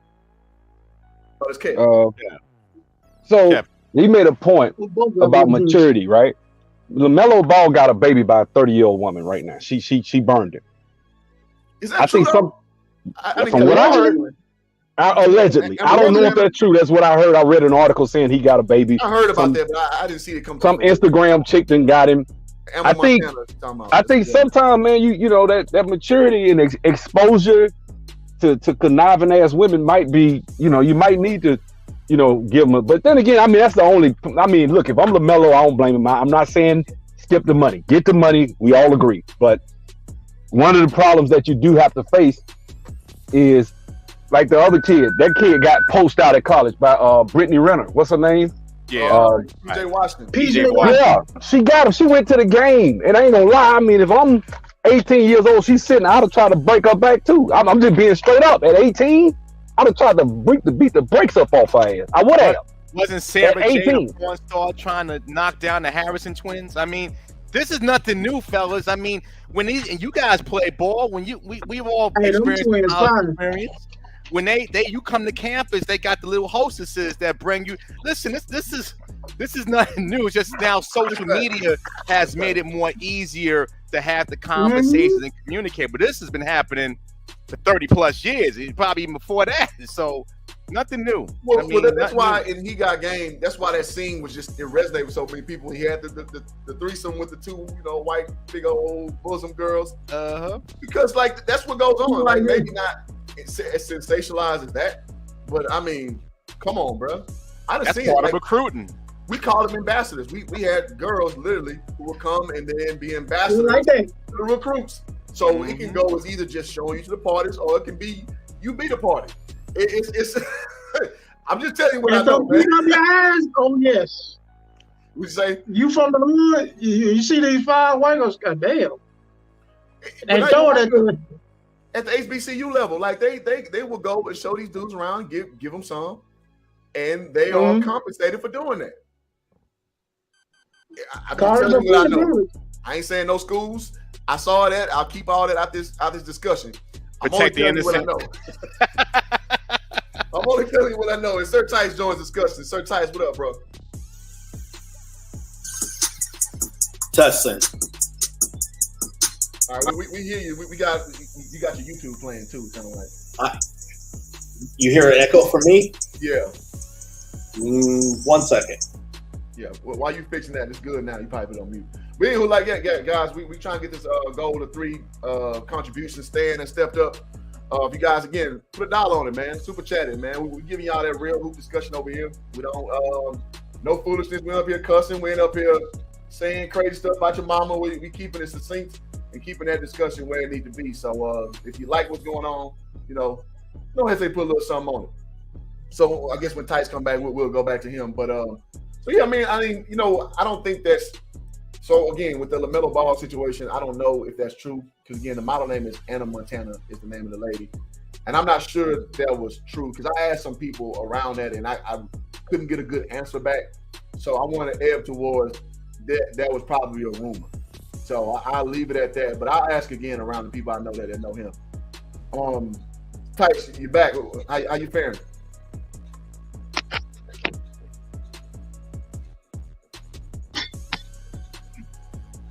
All right, Tice trying to get right. So yeah, I mean, listen, man. At the end of the day, suckers gonna get licked, man. PJ Washington, the world. He went to college. He still got licked. I mean, it is what it is, man. College ain't gonna make you not an idiot and want to take something down. That's a nice. I mean, because Brittany Renner. I mean, Sub said it 20 years down. I would have took that down at 30. You know what I mean? I've only of the last 2 years, like, nah, I wouldn't touch it with a 10-foot pole. Now I say that, but in the right situation, all my morals could just get thrown out the window. I met her in real life. She looks good in real life. I did not have sexual relations with that woman. And according to her, he only paid $2,500 a month. He only paid $2,500. $2,500. To who? 30 grand a year. PJ Washington, according to her. Yeah. She didn't lick him like that. Yeah. But I mean, you still got a baby with a woman that you ain't gonna be. His attorney need to be in high demand. He's the Manti Te'o of this generation. Like you can't go into a locker room. You know how y'all play basketball. You know he probably gets trash talk every night and 2 times on Sunday, man. Come on, man. Like, let's be real. So you got to be smart in that. Ain't no university gonna help you with that situation. Some of these guys, like I remember when Juwan Howard signed that big contract. Bro, he got another baby. He just got another baby by another Instagram model. He ain't learned. Yeah, but they engaged though. Hey, I know. They engaged though. I know who that is since I'm from Michigan or whatever, who that baby mama is. But yeah, I'll finish up the Juwan Howard story. When you talk about right after he got to the All-Star game. Yes, exactly. Some chick from the hood, she loved me for my personality. Okay, really? You got a great smile and you can talk intellectually. Okay, the money don't matter. So a lot of these guys get caught up, man. I'm in New York, man, and around this, and I see a lot of these players, and they get caught up with this now with social media, with the models. It's 24/7, the DMs. It's like, I mean, if you're not smart, you get hammered all day and every day. I want to comment on that. Hold on, Tyson. Since you just upped the goal, appreciate you, my guy, with the $10 contribution. You know they get you that dollar bill action, man. Yeah. Money, yeah. Money, yeah. Appreciate you, bro. All right, so one more we reach our goal, guys. Appreciate you, Tyson. Go ahead, man. You got the floor, bro. All right, man. I do want to chime in what the brother just said. By the way, good afternoon, everybody. What up, Stub? What up, Hoop? The other two gentlemen, how y'all doing? I got some real thoughts on your original topic, but just to finish off what the brother just said, I remember the either 93 or 94 draft was held at the Palace, and I went. And whatever the draft that it was, Jason Kidd and Grant Hill. So what's that, 93 or 94? That's 94. 94. Yeah, man. Dude, right behind the curtain, Jason got served with a child support order. It was crazy, man. I mean, he literally, he shook David Stern's hand, walked behind the door, did one little interview, boom, got hit with the order, man. Anyways, that's crazy. So I don't know if y'all covered this or not. I'd see in Hoop Jargon's group or whatever, it's always the same thing. Oh, they holding these kids back. Oh, they should have been letting them do this, whatever. And everybody always think of the Kobe's, the KD's, the Dwights. I'm sorry, the KG's, the Dwights. They never want to talk about the Corleone Youngs, the Rob Swifts, Bassie Telfair, Martell Webster, who actually was a good player, but he just needed more seasoning, Mentioned those two earlier. Oh, damn, that's what's up. Yeah. So here's my thing on this. The union, okay, look, I don't think that there should be an age limit per se, but why, if you have I don't even think this is radical, but it's radical for the NBA. If you have a so-called minor league, like hockey and baseball effectively used, why not use this for your development of players? And if they ball out, they go to the next level, maybe even before the All-Star break. But what this does, I heard a dumbass comment in your group Hoop where somebody's like, yeah, man, the owners ain't gonna like this. You're like, do you guys not know economics? The owners would love this. They don't have to pay these vets. Okay? Don't y'all want vets? Don't y'all hate owners? Aren't they all evil capitalists? You're taking away opportunities from vets for unestablished players. Now, I don't know what the whole point of Bronny was or whatever. And yeah, we know that LeBron gonna pull whatever tricks it is, to get him. I don't even think he's a top 20 guy or whatever, but I try not to focus on that. I'm just saying we got to look at the bigger issue about vets and things like that. And yeah, open it up for them. But that means come to the D League, or G League, whatever it's called. Prove your way there. But I don't see what this proves. I don't know why people are having a parade about it or anything like that. So that's just my take on this. Well, I'll speak for the group, and I get into comments battles daily in my group because a lot of people just got that complex, in my opinion, and by people I mean brothers. They got this complex that everything is us versus them, and by us versus them I mean white folks trying to oppress you or white folks trying to have dominion over you. And some people just harbor that, and even if it's a nonsensical argument, they'll make it anyway because it just feels right to say. So to your point, saying, oh yeah, owners ain't gonna like this. Why would the hell they not like this? It benefits them having top prospects to their program quicker, making money. Like that makes no sense. At a cap scale, because it's cap. Like that makes no sense. So it's controlled. It's controlled acquisition. That it's not like the famous reference with your boy Sam Bradford coming into the NFL with that crazy rookie contract, which they went and collectively bargained that shit out the equation. So, it's controlled, man. Like, so what are you talking about? Hold on, stop the show. We stop the show when people show love, man. We reached our goal. If y'all want to see the goal, you can. $1 bill, come on back around, my guy. Money. Yeah. Money. Yeah. Appreciate you, Kev. Appreciate the contribution. But go ahead, Tyson. Oh, I'll just end in saying this. Okay, First, it was about money in college and all this. Now you can get your licensing. All these guys still think unrealistically that they all pro quality. I mean, we are talking about what 2% at all levels going to go to that level, you know? So Yeah. I don't get why people are like, oh, so you think your boy who's doing it all at the high school or whatever, man, he could go straight to the Rockets. Yeah, okay. What did they do though, Tyson? They do. No, you say what they think. And by the way, we already know that you're going to have some exceptions or what have you, you know. But do we really think in hindsight? Let's use the guy I was going to say Philadelphia. Ain't that a Philly? None other than Mr. Ben Simmons, right? Okay. Now I think what he did, he played in Australia a year before he. No, he went to Louisville. My bad. LSU. Whatever. Okay. You saw the L. You were somewhere close. I personally think, I know he didn't come directly from high school, but the point I'm getting at is that, man, sometimes you get that seasoning, whether you go abroad or in college, that's going to help your game. You know, this is why we see so much bad basketball at times right now. Guys don't know how to move it out the ball, or, you know, if the ball ain't in their hand, they don't understand spacing, things like that. And those are things that you learn at those levels.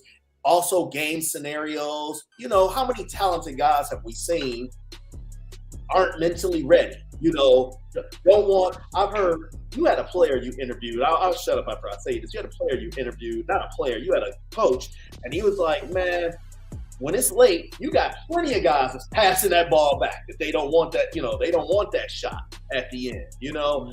And a lot of that comes from you not being in those situations, thus you not comfortable, you know, at that top level. And I'm just saying, man, guys need to look at this like, okay, when are you ready? In football, I get it because the window is just so tiny and small for certain guys to come out, and there's like 6 or 7 rounds. What is it, 2 rounds? Yes, 2 rounds in the NBA. Mm-hmm. Well, I mean, I understand the bad basketball argument, and I agree. I mean, I can't stand to watch high school basketball. It's garbage to me unless it's like elite talent. So I understand that. I also noticed that when guys come in from college, they revert back to bullshit too. So I don't give much merit to that because right now it's bad basketball with the implementation of college right now. So by that logic, we should have better basketball and we don't. So what I surmise is it's going to be what it is anyway. So if it is what it is anyway, let the guys get paid, man. If your value is that high, I'm okay with you getting paid 1 year early. I think I was more or less talking about these one and done dudes. Now I can't think of anybody off the top of my since guys hardly stayed 3 and 4 years anymore or whatever. What I was just merely saying is that you got these guys taking up spots. Who is an owner or not owner? Who's a GM gonna? This guy who's capped out at a rookie contract that can be done in 3 years, or Pat Bev, who is gonna at least command. By the way, I'm just picking that name randomly or whatever. Mm-hmm. You know, somebody who's at the back nine of their career or whatever, but they're gonna command 10 to 15 million more. No, they're gonna go with that younger guy typically. Well, obviously if it fits under the salary cap. I'm just saying, man, this is not to me something to have a big party about because it's only gonna affect less than 10 people anyway. Agree with Tyson. I would just impart this. What people fail to realize sometimes too is when we have God damn, I lost my train of thought. What was I just saying? Damn, I lost my train of thought. You know, sometimes you hooked on phonics. Golly, I was just about to riff off what's the last thing you said, Tyson? Number of people it's affected and how the college system. I was talking about initially that one and done guys, or you had mentioned that they're coming in fundamentally unsound too and not game ready. But and then it's only going to be 10 people impacted by this yearly. And so it said something about the vets. You know, what was a GM want? Oh, I got it. So to your point, the guys who put that work in and go through the rigors of playing basketball, they're being seen too. And again, Dane Irvin, his words, not mine, an actual NBA scout said it. He's like, you wonder why some of these guys you never quote unquote heard of, they're being scouted because we see that they can do what we need them to do. So it's like everything self-corrects in this universe. Everything self-corrects with time. No matter what the stipulations are, things tend to just work themselves out. The strong survive, the weak die. It is what it is. And so even with this influx of these guys with a name, with a brand, getting drafted high, the guys they need still get drafted. The guys that need still get picked up. Your Austin Reeves of the world, they still find a job. And most people are like, oh man, you only average this at this school. Doesn't matter. Teams that are good at what they do, they look for the talent that fits their program. And those guys will still find jobs. Your Alex Caruso's of the world, they'll still find a job. Your Pat Bears of the world, they'll still find a job. So it self-corrects, man, at the end of the day. So I'm not, a doom and gloom guy on this situation, because at the end of the day, good hoop minds find good hoop basketball players. I'm just amongst the school of thought that if you're good enough at 18, go at 18. Because 19 ain't guaranteed, 20 ain't guaranteed, so on and so forth. So that's my only argument in this equation.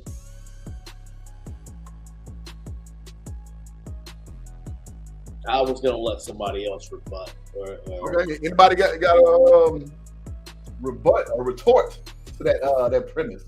I never disagree with that. I don't think nobody would have disagreed if you can get the money if you're good enough. I just think sometimes they do overlook where you just said it's self-correct. I don't think so. I think people make assessments at 20 years old, 21 years old about people and what they're going to be at 28. And I just don't think it's that easy. That's all. But do you think, hold a second, Sub. Go ahead, Hold a second, Sub. But do you think, and this is my problem, the NBA, okay, NFL don't have this problem, baseball don't have this problem. Okay, and the NFL doesn't have a minor league system, but obviously the game is different.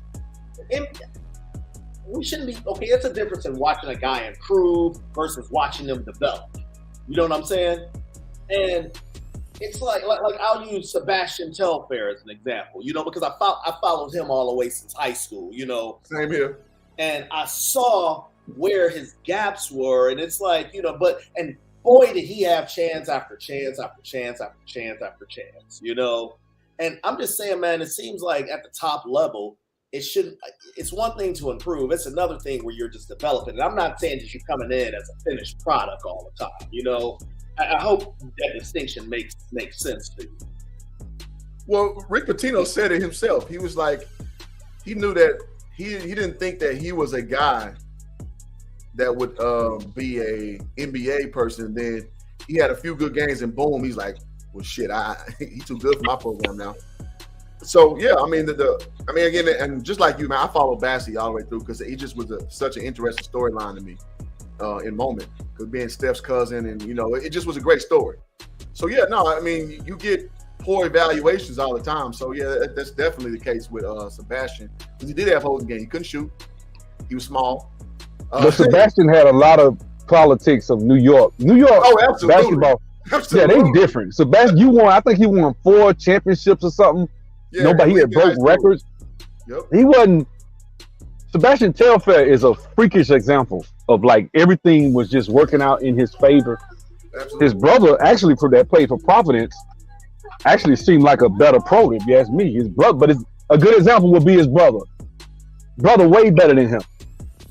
But his brother, because at the time when he came out, wasn't at a certain level, people made assessments, or this guy's this, and you can never look on the inside and see what's on the inside and say.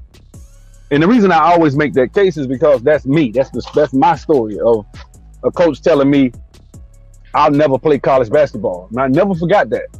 And I see coaches make those assessments about people based on past experience. And sometimes, not every time, but sometimes they can be very erroneous, because I just feel like at the end of the day, well, yeah, but this guy got a work ethic. He has a work ethic. He's driven. He loves the game.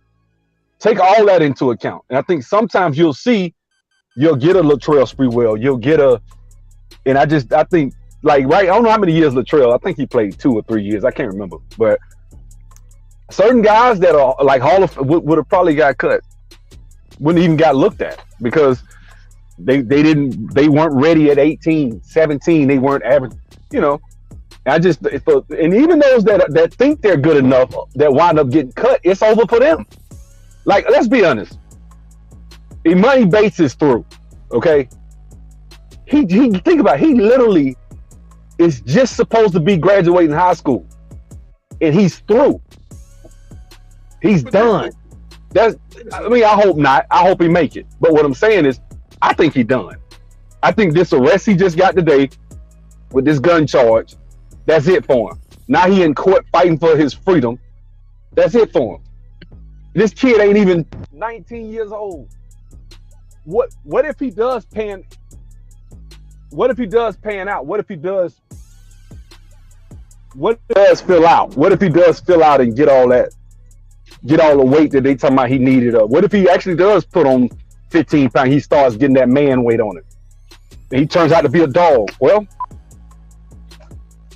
you know, everybody made an assessment at 18, 17. Really, he was 16 in college. His dad shouldn't have done that. And sometimes I think what a lot of people mess up, you got parents that never played. Because I know, you and I both know, everybody that ever played college, you know, you take a little guy from an NAIA Division III, go up on that college when you in high school and talk. We did that. And the dude went over there, and I was in high school, and they were talking greasy to this dude. Man, dude wet my ass up, man. That joker came down about 5 times in a row. Wop, wop, wop. I'm talking about from half court. I was like, shit. Now, this is at a NAIA school, Auburn University at Montgomery. You got to respect. That's what I learned then. Like, man, this cat for real.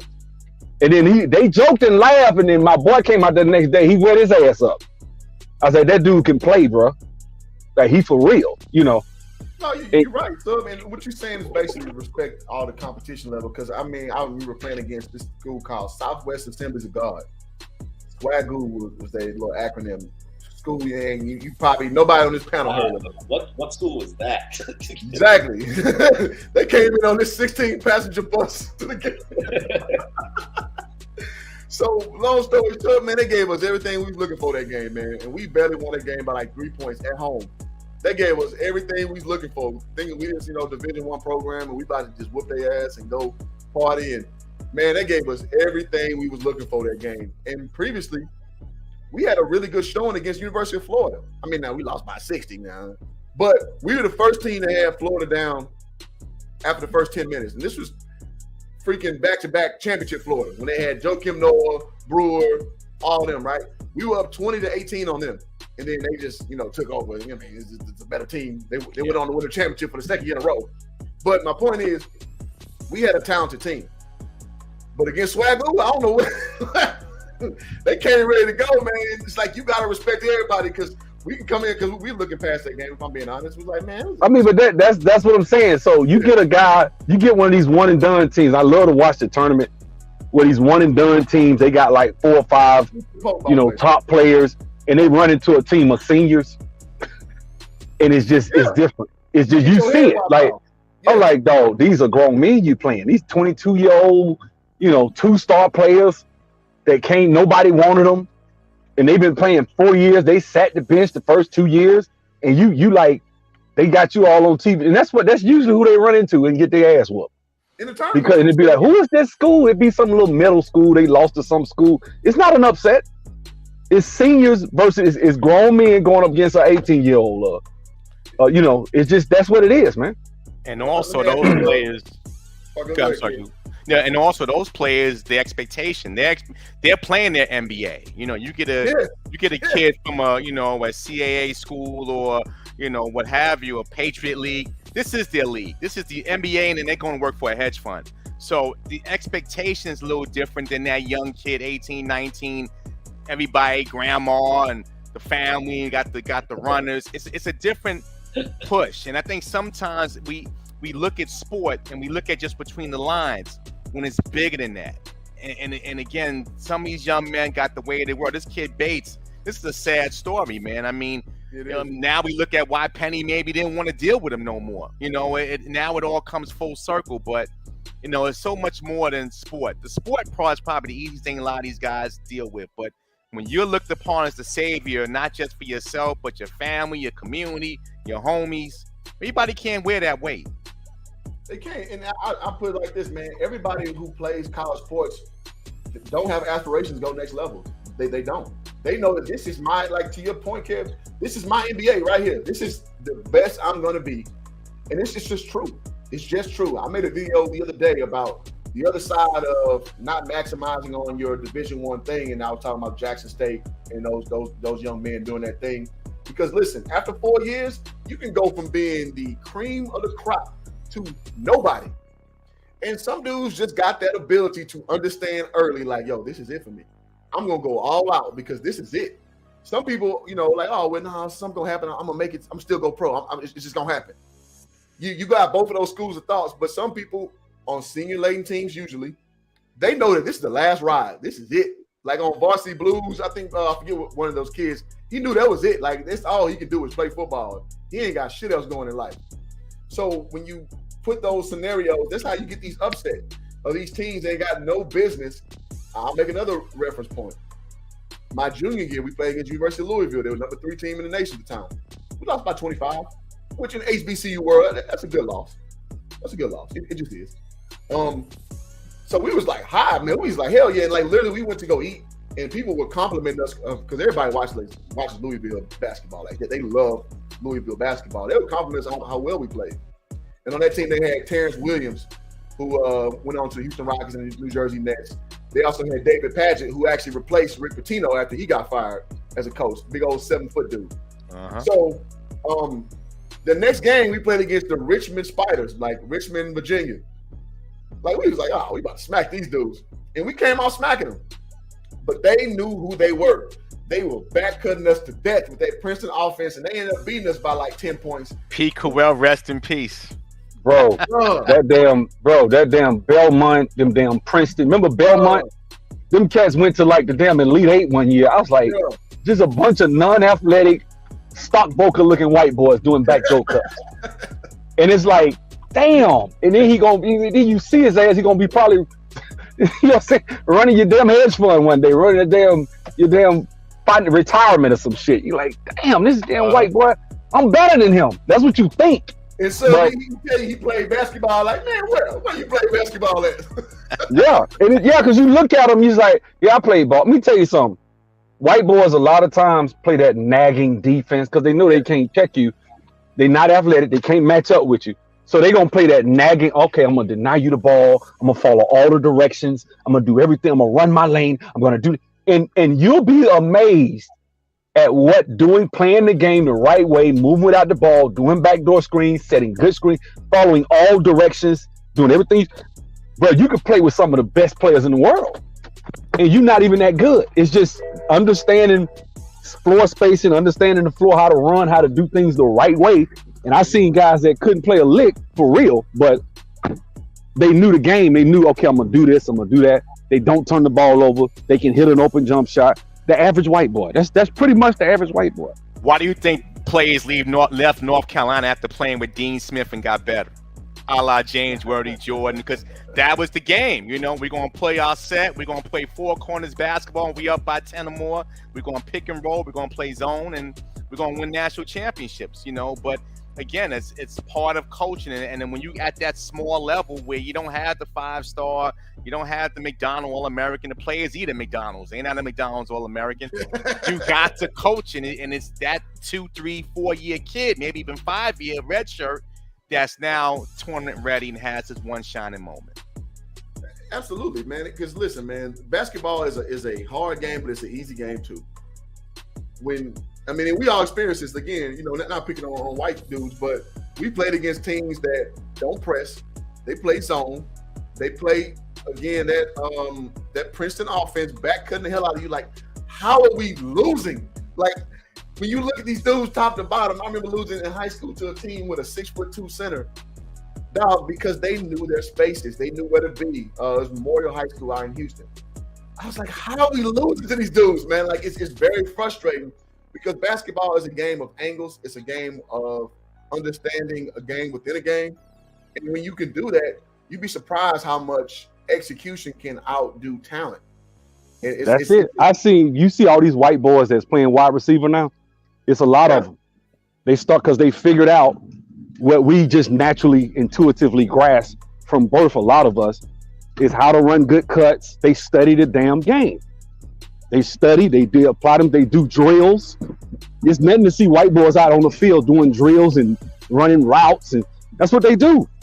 And yeah, you might be able to run that 4.4, 4.3, have a 40-inch vertical, and you faster than him. But they know how to.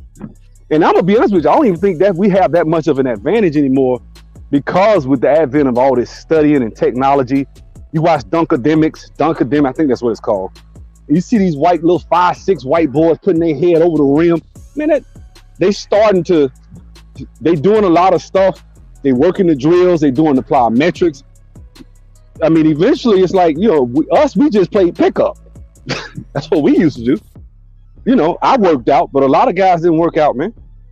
And if you don't work out, you don't put the work in, you're not going to have that advantage that you think you're going to have. And you see a guy like a Wes Welker, these guys, they understood angles, like you just said, even in football, and I think more so in football than any other sport. I think that's why, because we don't have a natural talent, like with quarterback as a great example, we don't have all this talent and speed, agility. So what do we do? What do white boys do? They stay in the pocket. They learn how to make the passes. And then when they do that their whole career, you'll see some guy like a RG3 get beat out by Kirk Cousins. Yep. And RG3 was a way more talented guy, but Kirk Cousins could make the throws, and plus he knew when to shut up. And RG3 kept running, bumping his gums, talking all the damn time. Yep. And that was it. And his team and his family members talking all that shit. Yeah, man, you play yourself out of favor. I was going to just add to that, not to make this about football, but also when you stay in that pocket, it's probably not my number one issue with Lamar or whatever right now, but the game gets slower. Do you really look at Tom Brady, for example? I mean, who I cannot stand, but do you think he's still playing because he has a bullet of an arm? No. It's because this game is probably going in slow motion for him, and he can still somewhat zip it in with his noodle ass arm. No, but you know what I'm saying. And it's those little. Brady's still the GOAT, bro. He's still the GOAT. Yeah, but what you said was spot on about learning. How I don't want to put it that day in a sense, because you do have some guys that do learn in a more methodical way. Case in point, I saw a recent interview with Iverson himself. And Iverson, they asked him about the whole practice thing. He's like, look, I had no problem practicing. But my thing, like what Kobe did, the drills, I didn't want to do none of that. But nobody does, though. He said, Kobe. He said, but let's go run. We will run 5 or 6 games, Yeah. And that was from the horse's mouth himself, That's it. That's it right there. I wish you could send me that clip, because that's the usual black athlete game is go find a bunch of drug dealers or street niggas. Let's run some whole court.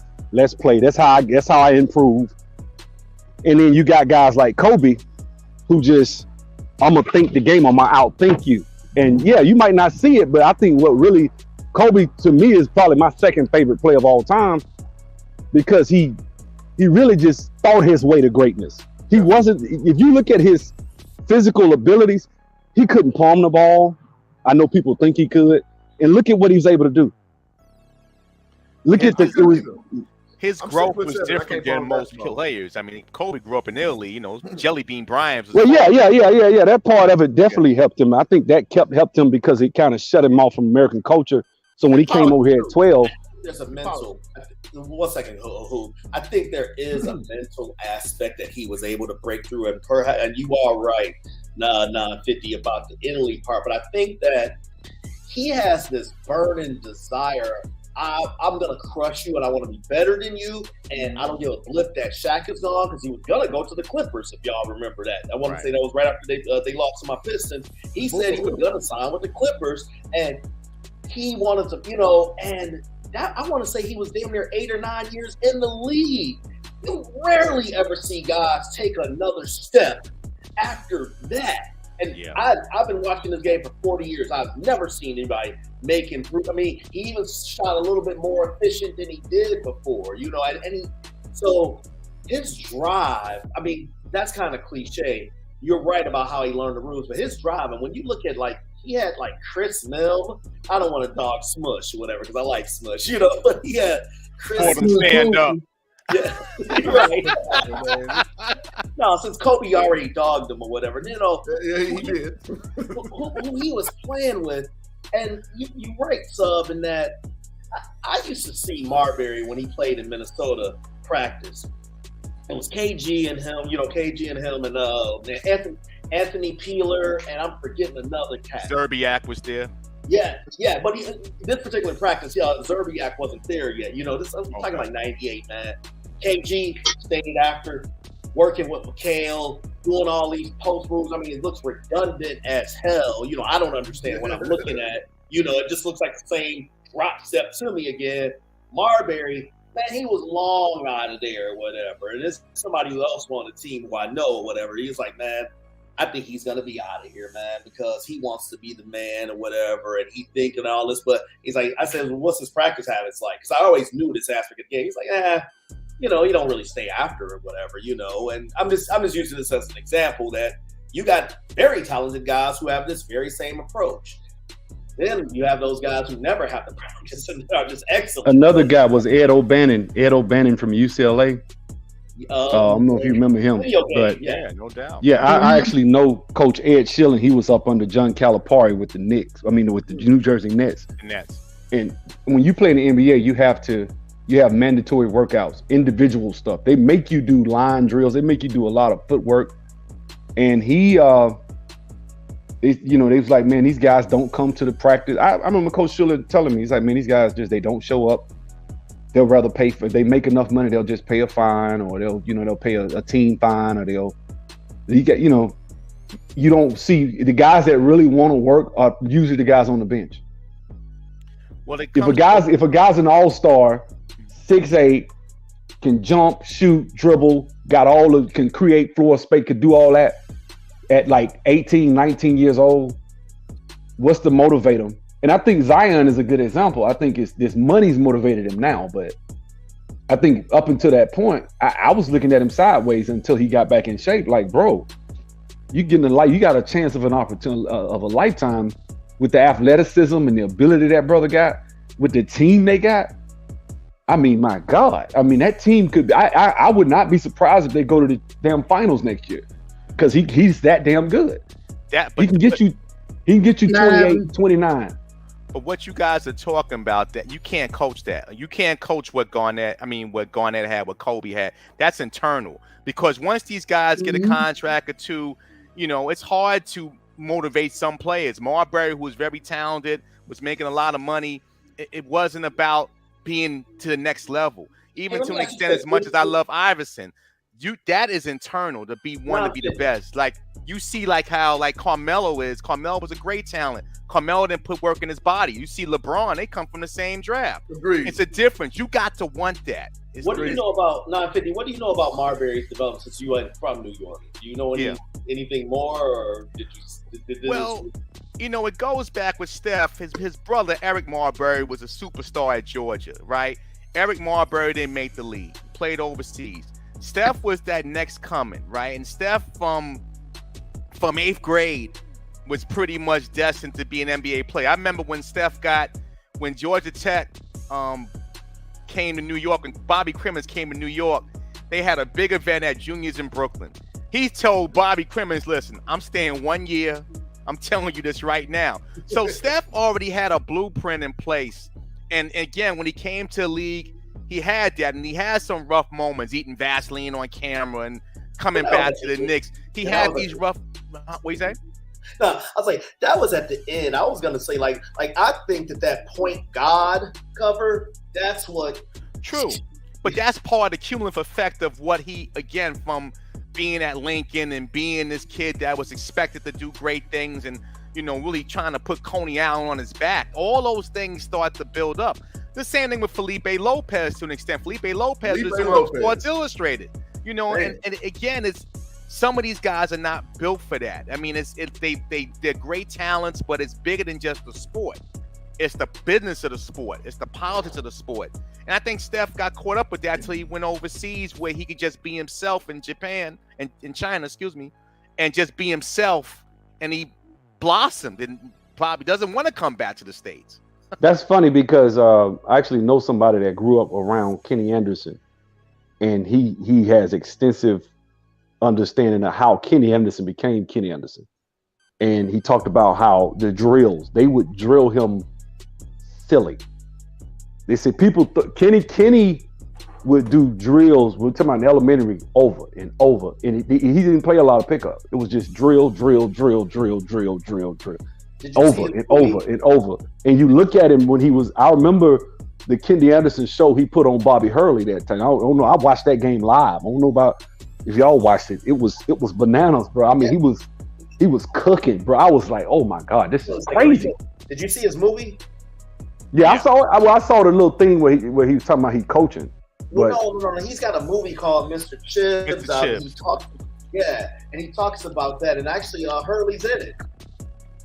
Bro, he talking about how he came. Look, the dude was like, he from New York. He was like, man, we used to see him, man. He had people just out there. And he said a lot of people kind of took a, and that's one thing I don't like about us as African Americans. When it come to us, if a kid grabs a ball, he does not have a shortage of mentors. You know, it ain't just your family, it's cousins, uncles, it's coaches everywhere. People just, oh, let me help this kid. But if a kid grabs a book, don't nobody say nothing to him.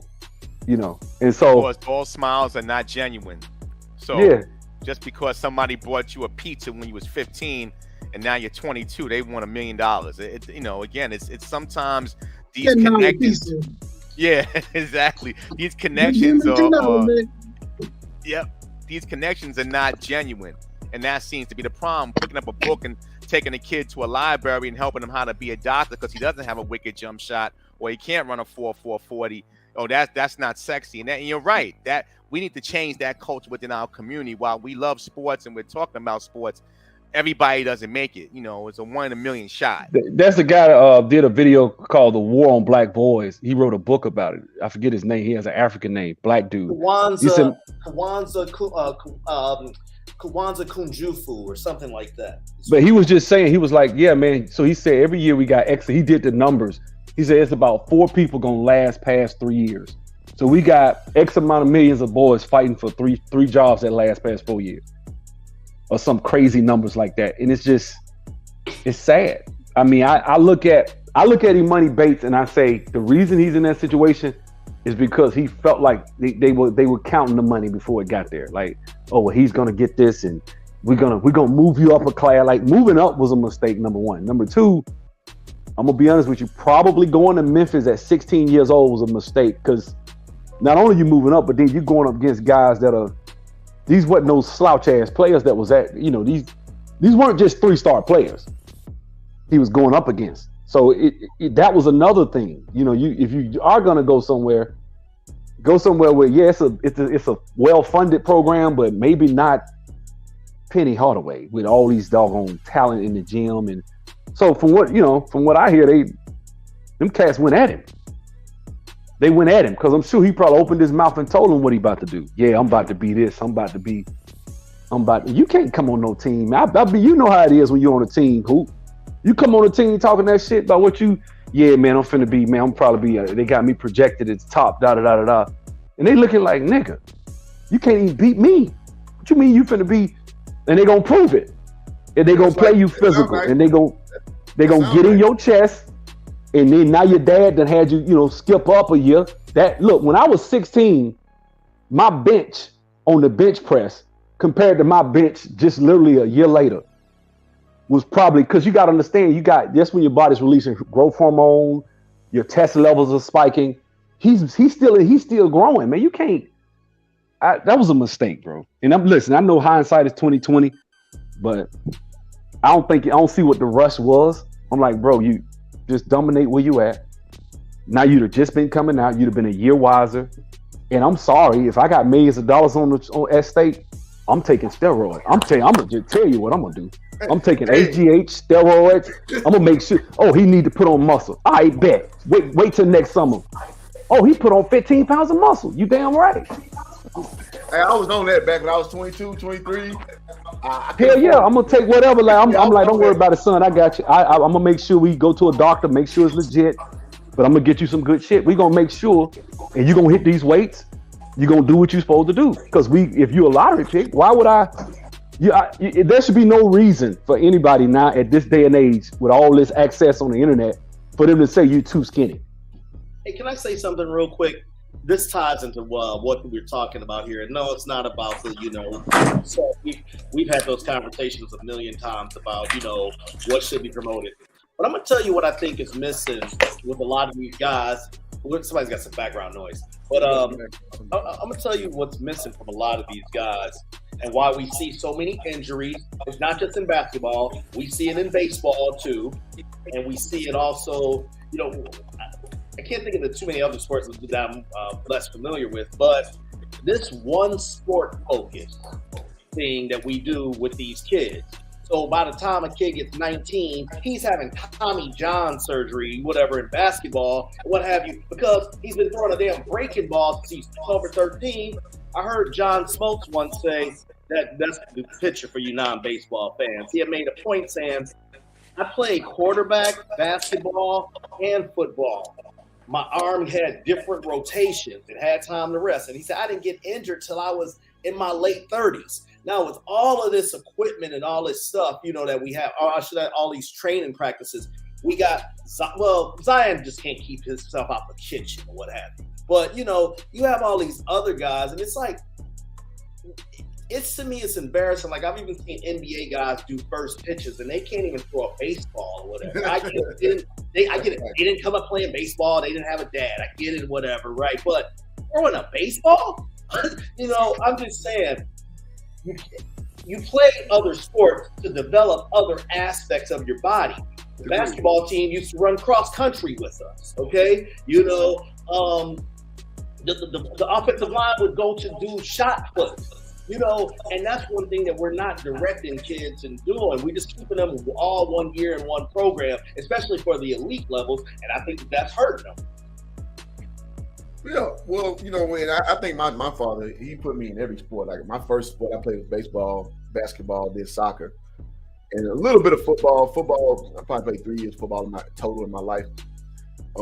Middle school, and then one, like, Pee Wee League year. But I played everything.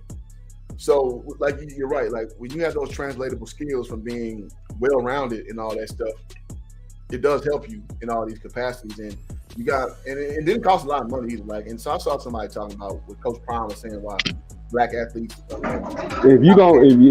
We saying we're well-rounded. I think if a cat can't if you don't know the quadratic formula, if you don't know the Pythagorean theorem, you don't need to be running up behind no damn ball. That's just fair enough. Now, culturally, we got to change, man. I won't diminish that point at all. But if we're just talking sports, I'm just talking sports. But overall, yes, you are absolutely right. As a former educator, I used to be a teacher for 4 years. Yeah, it's a goddamn shame about how, and I'll give you an example how it's a goddamn shame. So I had a student, obviously keep his name out of this chat. He's probably about 22 years old now. He failed every last one of his classes but one. And he was in my class too, and I just passed him. I mean, if I'm just being real, he's a dummy. But he's a cool kid. I mean, you can tell that the way he was because of his home life. Long story short, he was our star player of the B team. Like, he was a beast on B team. 18, French guy, but he was about 6 foot, and he could, he's like a little Vince Young kind of kid, man. He just was very athletic on the B team level. So, with that being said, he failed every class but one. His mom came up to the school asking why he couldn't play. And we like, well, he failed all his classes. And she was like, well, he going through a lot and yada, yada, yada, blah, blah, blah, blah. She comes up there with a rest in peace shirt. So apparently one of his brothers passed the year previous. She comes up there with a shirt to try to elicit, sympathy. Emotion. Yeah, she tries to evoke that. And on her face, I bullshit you, gentlemen, not. She's a bright-skinned black lady. 5 dudes, Hoover Crip, had it on her face. On her face. So I'm just like, It's a lot to unpack. Your kid failed every Now you class. see why he failed every class? You say what now? He got it from his mama. Exactly. So she comes up with tattoos in her face, bright-skinned lady. Your son has failed every class, and you're up there bitching us out because we're not letting him play? What? So, and it gets better. She goes to the UIL offices in Austin. So she gets in her car, drives from Houston to Austin, 2 hours trek, goes to the UIL offices, pitches this same story. And the UIL office said to us coaches, well, if you guys deem he can play, let him play. We said no. We still didn't let him play. So if he never got told no in his life, he got told that day. And we was like, dude, it's not because we don't like you. It's just like, no, man, you cannot fail all your classes and get a reward for it. It's got to be tough love. It's got to be tough love. If nobody, I don't know how he turned out, but like, we wasn't going. Like, no, hell no. You failed one class, all right, I'll go to bat for you. You failed all your classes except one? And that goes to Sub's point that we put so much attention into bullshit. Not all the time, but some of us do this. It's just like, dude, we are trying to compete on a level. We view athletics as like this gateway to wealth, which it can be. But like you said, Tyson, it's a 1% chance you do that. You literally would be better buying lottery tickets every check. You got a better shot of getting. You won't make league minimum. You won't make 800,000-900,000, but you can easily. Yeah, I think so. I think it's easy if you just apply yourself. You can work a couple of jobs from home in IT and bring home 250-300. Well, I mean, you can do that, and it's not. It's obtainable because some of my students are doing it, and so it's like. So I mean, that's the no duh response. That's the responsible thing. I'm saying if you want to be in cockamamie world, go buy a lottery ticket every check. You have a better chance to get rich or make a lot of money than have your kid room to go play professional sports. You have a better chance. Yeah, that's all I'm saying. Look, I work with my son every day on basketball. We doing drills, we doing it. But guess what? He also go 3 times a week to Mapnasium. So and if it come between Mapnasium or basketball, Mapnasium wins out. Good on you, bro. And the Pope is new to the panel. I see you're finally ready, man. What's up, man? What you got? What up? So I was hearing about somebody was saying something about Imani Bates, and so the person that was having a problem with Imani Bates going to college early. What you think that he gonna be a bust now or something? I think I'm gonna be honest with you. I think he got a gun. I don't know if you're familiar with this. He just got a gun charge yesterday. Can you hear me? Yeah, I can hear you.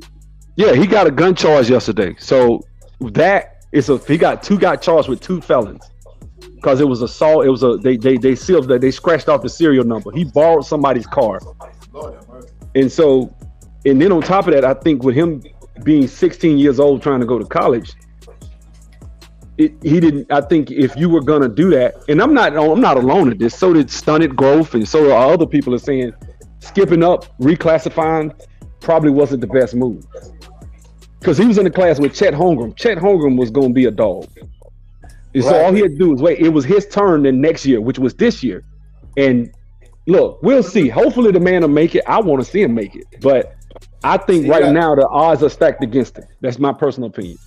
Well, with the gun charge, of course, but with his basketball game, he that was the right move. He was too ahead of his time in high school. It was a waste of his time.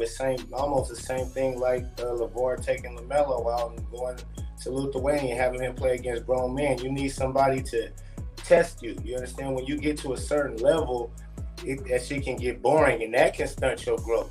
So when he gets to Memphis, now he playing against dogs and every day in practice. He not the best player now. So now he working towards something.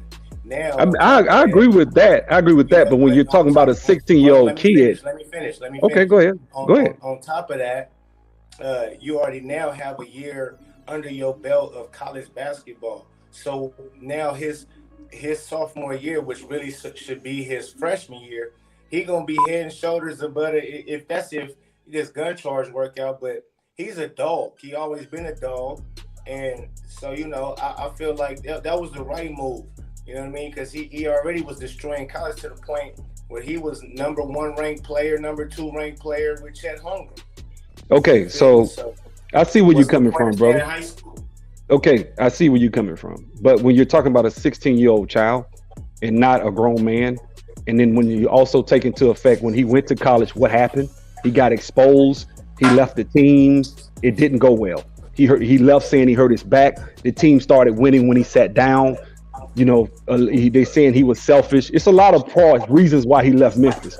So it wasn't he just went to Memphis. Hold on. Let me finish. When he went to Memphis, he averaged 10 points, bro. And the team did better without him. And so I'm not saying that if you look at the draft pick projections now, he's not even on there. So if he went to college and did what you said, he would still be a lottery pick, but he's not. He's not a lottery pick. And the reason he's not a lottery pick because he didn't play that well. He's not a That's the lottery truth. pick because he was supposed to be in high school going into his freshman year. What it is But he reclassified. He would have got drafted. Well, he's not the first. He's guy. 18 right now. He's not the first. Yeah, he how old is he? 18. Okay, so he 18. wasn't no 16 anyways. He was 17. So here go a guy who's he's not the first guy. So it's been a lot of guys who's 17 and been in Tubby Smith's son was 17 and playing his freshman year there. It's been a lot of guys like that. So to think he might be based and he averaged 10 points, it ain't like he went there wet the bed like what's the name, Shaq's son, and averaged 2 points. I mean, agreed, but why is his numbers falling? Why did he fall off the draft? Why did he fall off? He's not even a second rounder now. LaMelo Ball fell off the draft. That means nothing. So LaMelo Ball ain't fall off no draft, bro. He did. LaMelo Ball fell off the draft. What are you talking about? He He did had fall to off go the back to Spire to get back into the. Okay, all right. Well, let me interject this, Pope. I'll let you keep rocking, Pope. So it's a little different because LaMelo Ball fell off because of the politic angle, because they were punishing him for being a trailblazer, for going the non-traditional route, and that was their way of punishing him. But Pope is correct on that. Go ahead, man. Keep going. No, I'm gonna say this. Go ahead, man. He coming back on to the draft. Go let him finish. Don't let him finish the sub, and then you chime in. He coming back on. I mean, like he got this year to get onto the draft board this whole entire year. So it ain't like the draft is coming around the corner and he's nowhere on the draft board. So that's neither here nor there. What he gonna do this year? What I'm saying is his development. It didn't stunt his growth. Like he only gonna get better from 10 points. If he averaged 10 points his freshman year, that was really supposed to be his senior year in high school, and his sophomore year, he only gonna do better now. So especially if he has a coach who and players around him and a system around him that's suited for him. Maybe Memphis and Penny Hardaway wasn't the right fit for him. You feel me? Okay, brother. So we'll see. I don't think so. I just think the scouting report, everything, there's a lot of flaws. They've analyzed this game. We'll see. I mean, he went to Eastern Michigan. They ain't been to the tournament since 1998. And when they asked him, he said, "I want to win." So, but then Memphis went to the tournament and was playing well. So it's like, if you want to win, you'll stay at Memphis. So it is what it is. We'll see. If you go into a team that, dare I say, really like a mid-major now, we'll see. I don't believe that. Man. Only time, yeah, I agree with you 1,000% right there, fam. I think his dad is the reason he's in this position. You are correct. Yeah, and his dad sat him out his 8th grade year. Dad sat him out his 8th grade year, which was bad. You need that year for development. Don't sit out. Dad started a whole school. He only played 10 games his senior year. Hold on. It is, but hold on. His senior year, he played 10 games. I think that lack of experience, and to me, I think that hurts him. Then he goes to Memphis, and then it doesn't work out. Now he left. Didn't even finish the season. Left. The team starts playing better. He comes back. His minutes were cut. He wasn't getting as many minutes. He left. They say him and Penny didn't get along. Now you at Eastern Michigan. You go from Memphis to Eastern Michigan, a team that ain't been to the tournament since the damn 1900s. I'm gonna keep it real. So that's the kind of transfer you see with a guy who's a nobody who gets a big contract, a big scholarship, and then doesn't work out. And then, because those happen. But for the prominence of Imani Bates, that is a very weird transfer. Yeah, I think he got that the $1 million NIL deal from one of the boosters or okay. program. That makes sense. Oh, he did? Yeah, but remember He they were went trying to Mexico. the same booster was trying to get the kid from that went to USC, the quarterback. I know you're talking about from Oakland. I mean, from Oklahoma. Yeah, Okay, they was trying to get him to go to Eastern Eastern Michigan, and offer him $1 million, but.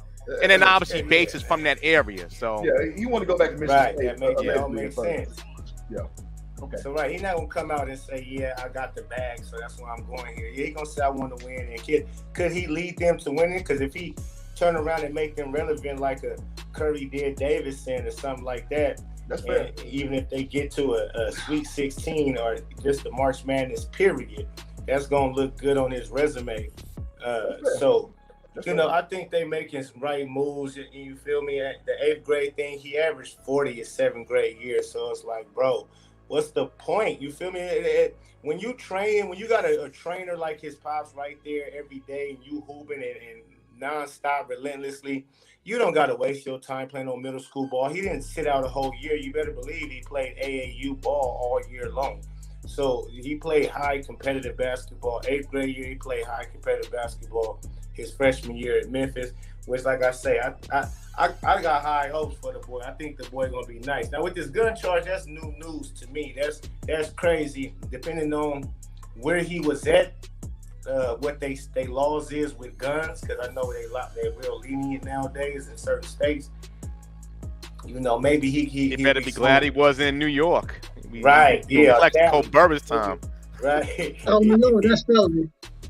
As long as he wasn't in Cali, and he might be able to. And since he a college student, athlete, he ain't no in the street type dude. They might even throw him some probation or something. I hope so, man. I hate because I'm with you, Pope. I love what he's made of, like his archetype, being that long 6'9", little baby KD type of build to him. He seems to be a pretty happy-go-lucky kid, but at the same time, to Sub's point, as much as I like the kid, man, I do, man. He rubs me a little bit the wrong way too. But I mean, life don't go according to what I like and what I don't like. So I understand that. It's very interesting to see how this all metastasizes. Because, like, you're right. I think that Davidson reference was a good one because he doesn't necessarily win anything in particular. Just have a good showing and show that the Penny Hardaway situation didn't work out. You still have what's in you to be a person that can help an NBA franchise out. That's all that matters at the end of the day. The moral thing is cool, but morality gets thrown out the door if you got the talent. I think we all understand that on the panel. So with that being said, I wish the best for him. It's just like it's a very odd set of circumstances of what he's doing and how it's been shaken out, and it's very hard to wrap my mind around. Hey, we thought what LeVar was doing was odd too, you know what I mean? But I just knew the talent. Like when you looked at LiAngelo and LaMelo, it was like, go put them wherever, them dudes is hoopers. And it's like, and that might be why you rub a lot of people the wrong way too, because of how him and his pops get down. It seemed like a lot of us be just having a problem when pops is like guiding the way, but then we got a problem when ain't no pops around too. It's kind of crazy. But his pops is legit 100. You talking about here go a guy who got his own school, homie. Not only his own AAU organization, but his own school. Like that's crazy. You know what I mean? So we should be hats off more to Imani Bates pops for all of the shit he been doing in the community, not just for his son, but he gave a lot of other youngsters opportunities. Now they seized it like his sons, they got the talent, no. But hey, they got a lot of opportunities and free rides and to be on the Bates team, you feel me, on the AAU team with Imani Bates, going here, going there, whatever the case may be. So it's like, it's crazy, let's say, from John Morant pops, he gets scrutinized, he get talked about. Now it's Imani Bates pops is but then LeBron James, he's the guy. No. Hope I gotta jump in on this one.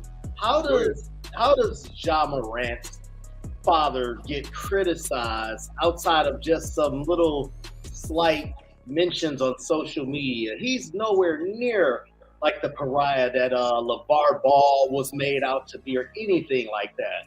No, LeVar is the all-time high, but right, definitely. John Morant was just on what I Am Athlete talking about how people be hating on his pops. What are you talking about? Well, okay.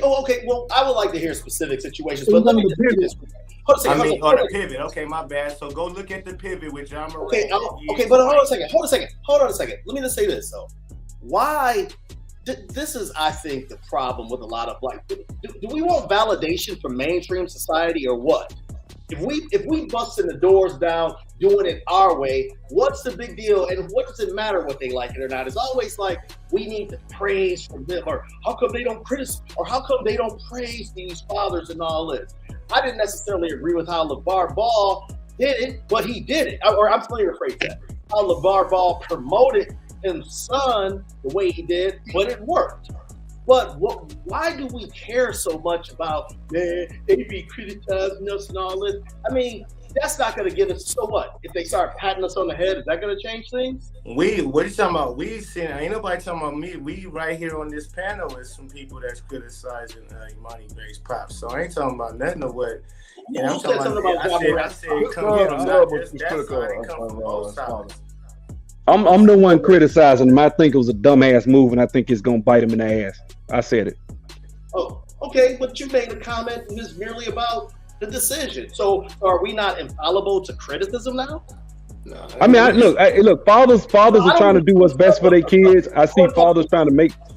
Yeah, go ahead, sir. I was getting a post or whatever. It's like, okay, so what? This is the thing. If we can't withstand scrutiny, then we don't need to be out there in the real world from our own, whether it's hating or not. But what is there to scrutinize about a black man who's been training and been in his son's life the whole way and making a way for not just his, but a lot of kids in his community? What is there to scrutinize? There's nothing to scrutinize. If I knew more about 10 games your senior year is I think I can scrutinize that. I think I can scrutinize playing 10 games your senior year, and you're supposed to be the number one prospect, and you play 10 games your senior year. But you can't scrutinize because it's still all going to work out. What's the difference, brother? So what's the difference between scrutinizing and having an opinion? A different approach than you might have not took. I'm not saying I'm not the only one saying this, but we'll see. I'm not the only one. So are others. His son and put him in a trap like y'all act like. Now if he took his son and brother, anything a black man do is not infallible. We can't just say just because a black man is doing something, just because a black man has a child and he actually takes concern and does something, doesn't make it infallible and perfect. And it can be wrong. You can make mistakes.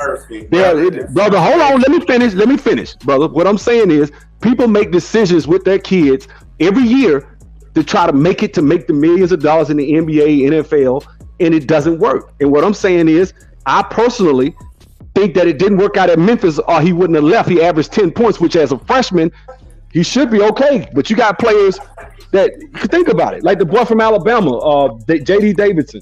JD Davidson went to Alabama, averaged about 8-9 points, late second round pick. Okay, now let me ask you this, Sub-Zero. You got kids? Yep. Okay, and you think you're a perfect parent? You make all of that? Come on. We're not talking about perfection, man. What the fuck is this nigga talking about? Man, I'm gone, man. Hold on. You just said perfect and something you was talking about. I said it can be scrutinized. You can say something. Every time a black man, because in the black community, black fathers are so fucking horrible in everybody's eyes that if a black dad does something and somebody say something, hey man, he a black dad doing something. Well, yeah, but that doesn't necessarily mean it's the best thing because it didn't work out for the Julian Newman. Hold on, Julian Newman's dad did the same thing, and look at what it did for him. Y'all gotta go, man. Let each other go, man. All right, bro, let it go. We'll let it go. Y'all let each other go, man. I don't get it. Go ahead, Pope. Yeah, I mean, like I say, it don't mean somebody done and make a decision for their kid. If I said I want my kid to go to Stanford instead of fucking Howard or whatever the case may be, bro, it's a decision. Some people might say, "Oh, that's a dumb decision." Yeah, that's a horrible false equivalence. Whatever you want to. That's a bad. To me, it's ridiculous to He's in college, bro. He's going to college. He's going. Eastern Michigan hadn't been to the tournament in 30 years. That's a horrible example, bro. That's like going to Troy State or something. Come on, man. It is like one choice. Come on. Stanford.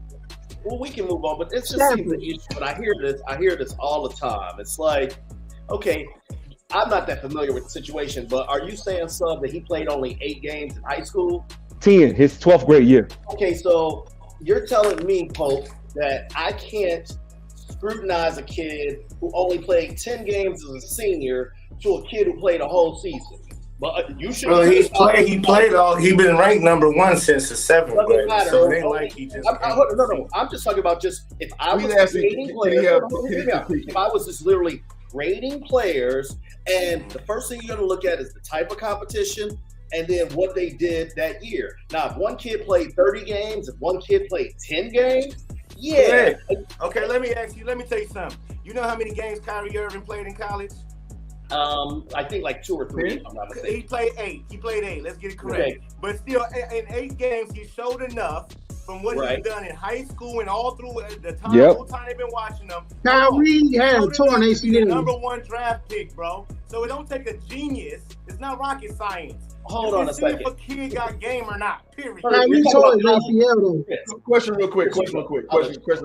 Let's make a baseline to this because I think this is a good caveat we're going on. What was the reason he set out for all those games? Got hurt. So Imani Bates got hurt. Okay. No. I thought you were talking about Kyrie. No. Kyrie. I'm saying Imani. What's the reason he set out those games? He said he hurt his back, but he left and went back to Michigan. So are we assuming that it was like a red herring type of situation? They was already saying it was. We can't go on everything because everything wasn't said, but there was rumors, and so we don't want to go with that. We just know official story. He hurt his back, went back to Michigan. Okay, so he hurt his back, so he played 10 games. So, just again to balance the conversation, how is that the indictment on his pop?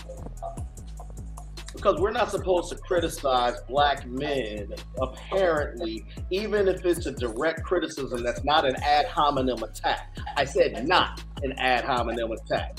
But we've been checked, no, you can't do that or whatever. And that's what I'm speaking against, whereas you can be critical about that. That's the point that the law was making. Agreed. Well, I want to see how that applies to Imani Bates' father though. Like, so I agree with that, Tice. Like, you know me. You see how I get down in my group. I be on people's ass all the time, and I get pushback for getting on black men, quote unquote. I'm like, but no, it's not that. It's just the person. I'm getting on the person about what they did.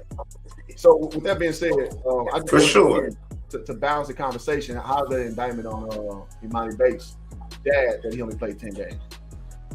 Right, that's what I'm saying. Because I'm with you, Hoop. I get on whoever. They don't care, black, white, Chinese. It don't matter. But it's like even when it comes to us and doing our thing, because like I said, I got a son who play basketball. We do our training. I got 2 sons that play basketball, and I got to train. That shit's hard work. You feel me? To get up with your son, take him out there. I see Sub-Zero said he got a son. I believe that he trained and take and do. A lot of that's hard work, man, and decision making. You sometimes you might make the right decision, wrong decision, but it's not if your kid can hoop, he can hoop. You trying to put him in the best position for him to excel in his career. It's no wrong answer to it. It's like, period. Just like even when LeVar took them out of high school, bro, I already seen what they could do. It's like, so whether they go and just train and play AAU and don't play no more, everybody seen what they could do. He already had a scholarship in UCLA, LaMelo Boy, as a freshman. So it's like, bro, they don't got to go play no high school and this, that, and the other. So when people was, his dad is dumb. But how did that help LiAngelo, though? How did that help LiAngelo? It did. Listen, LiAngelo killed himself. I knew, listen, as soon as you watch them Ball brothers, as soon as I watched them, I knew the middle dude, the middle child, before I even knew their names like that. It was the middle one, he ain't got it like the other two. The other two special, he all right. So it helped. LiAngelo don't help himself with his game. It ain't about him. If he had game like his brothers, he'll be in there. Period. But hold on a second. Didn't we discuss? He should have stayed in college. Well, Chris, I don't think college would have done anything, bro. Like going to UCLA, I don't think that would change anything. He played pro ball in Lithuania just like his youngest brother did. Like he did the same opportunities. It's just one kid's better than the other, bro. Genetics. Genetics, man.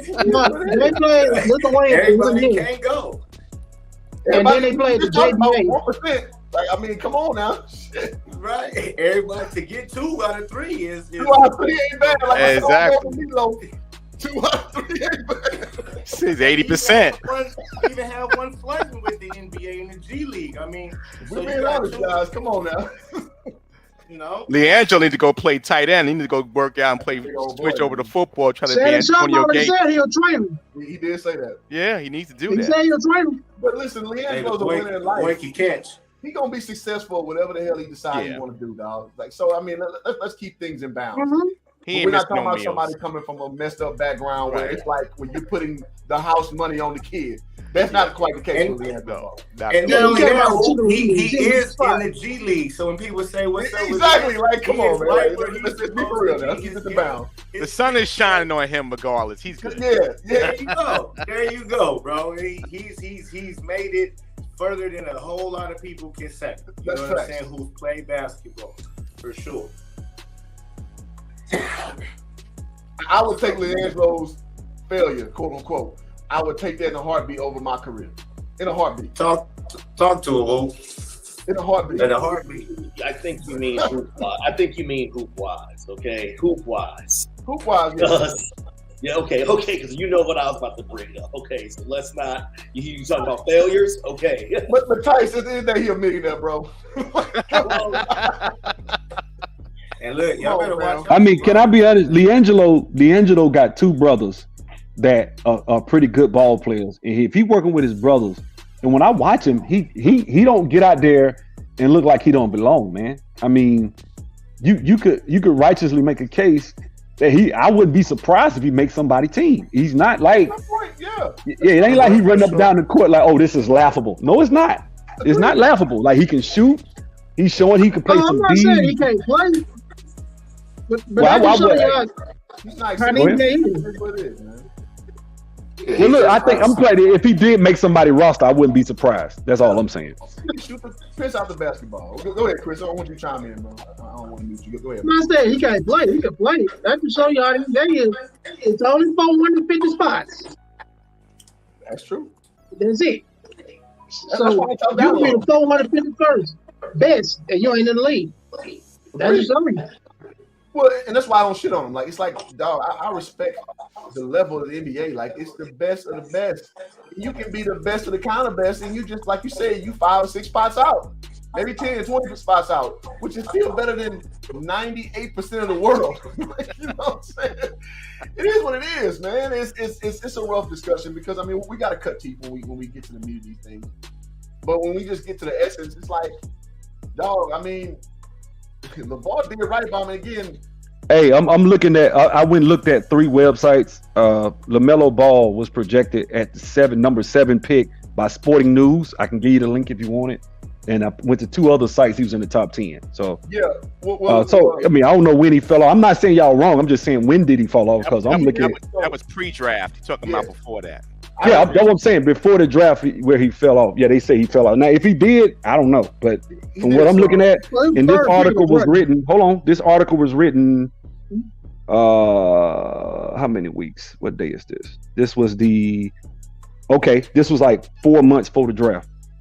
What happened? So, I actually documented it in my hoop jogging group as it was going on. He got dropped off first from his 5-star rating. He got taken off that. He was a 0-star candidate, and he was off all draft boards at one point. And then he started moving up in the second round and slowly moving up when he went to Spire.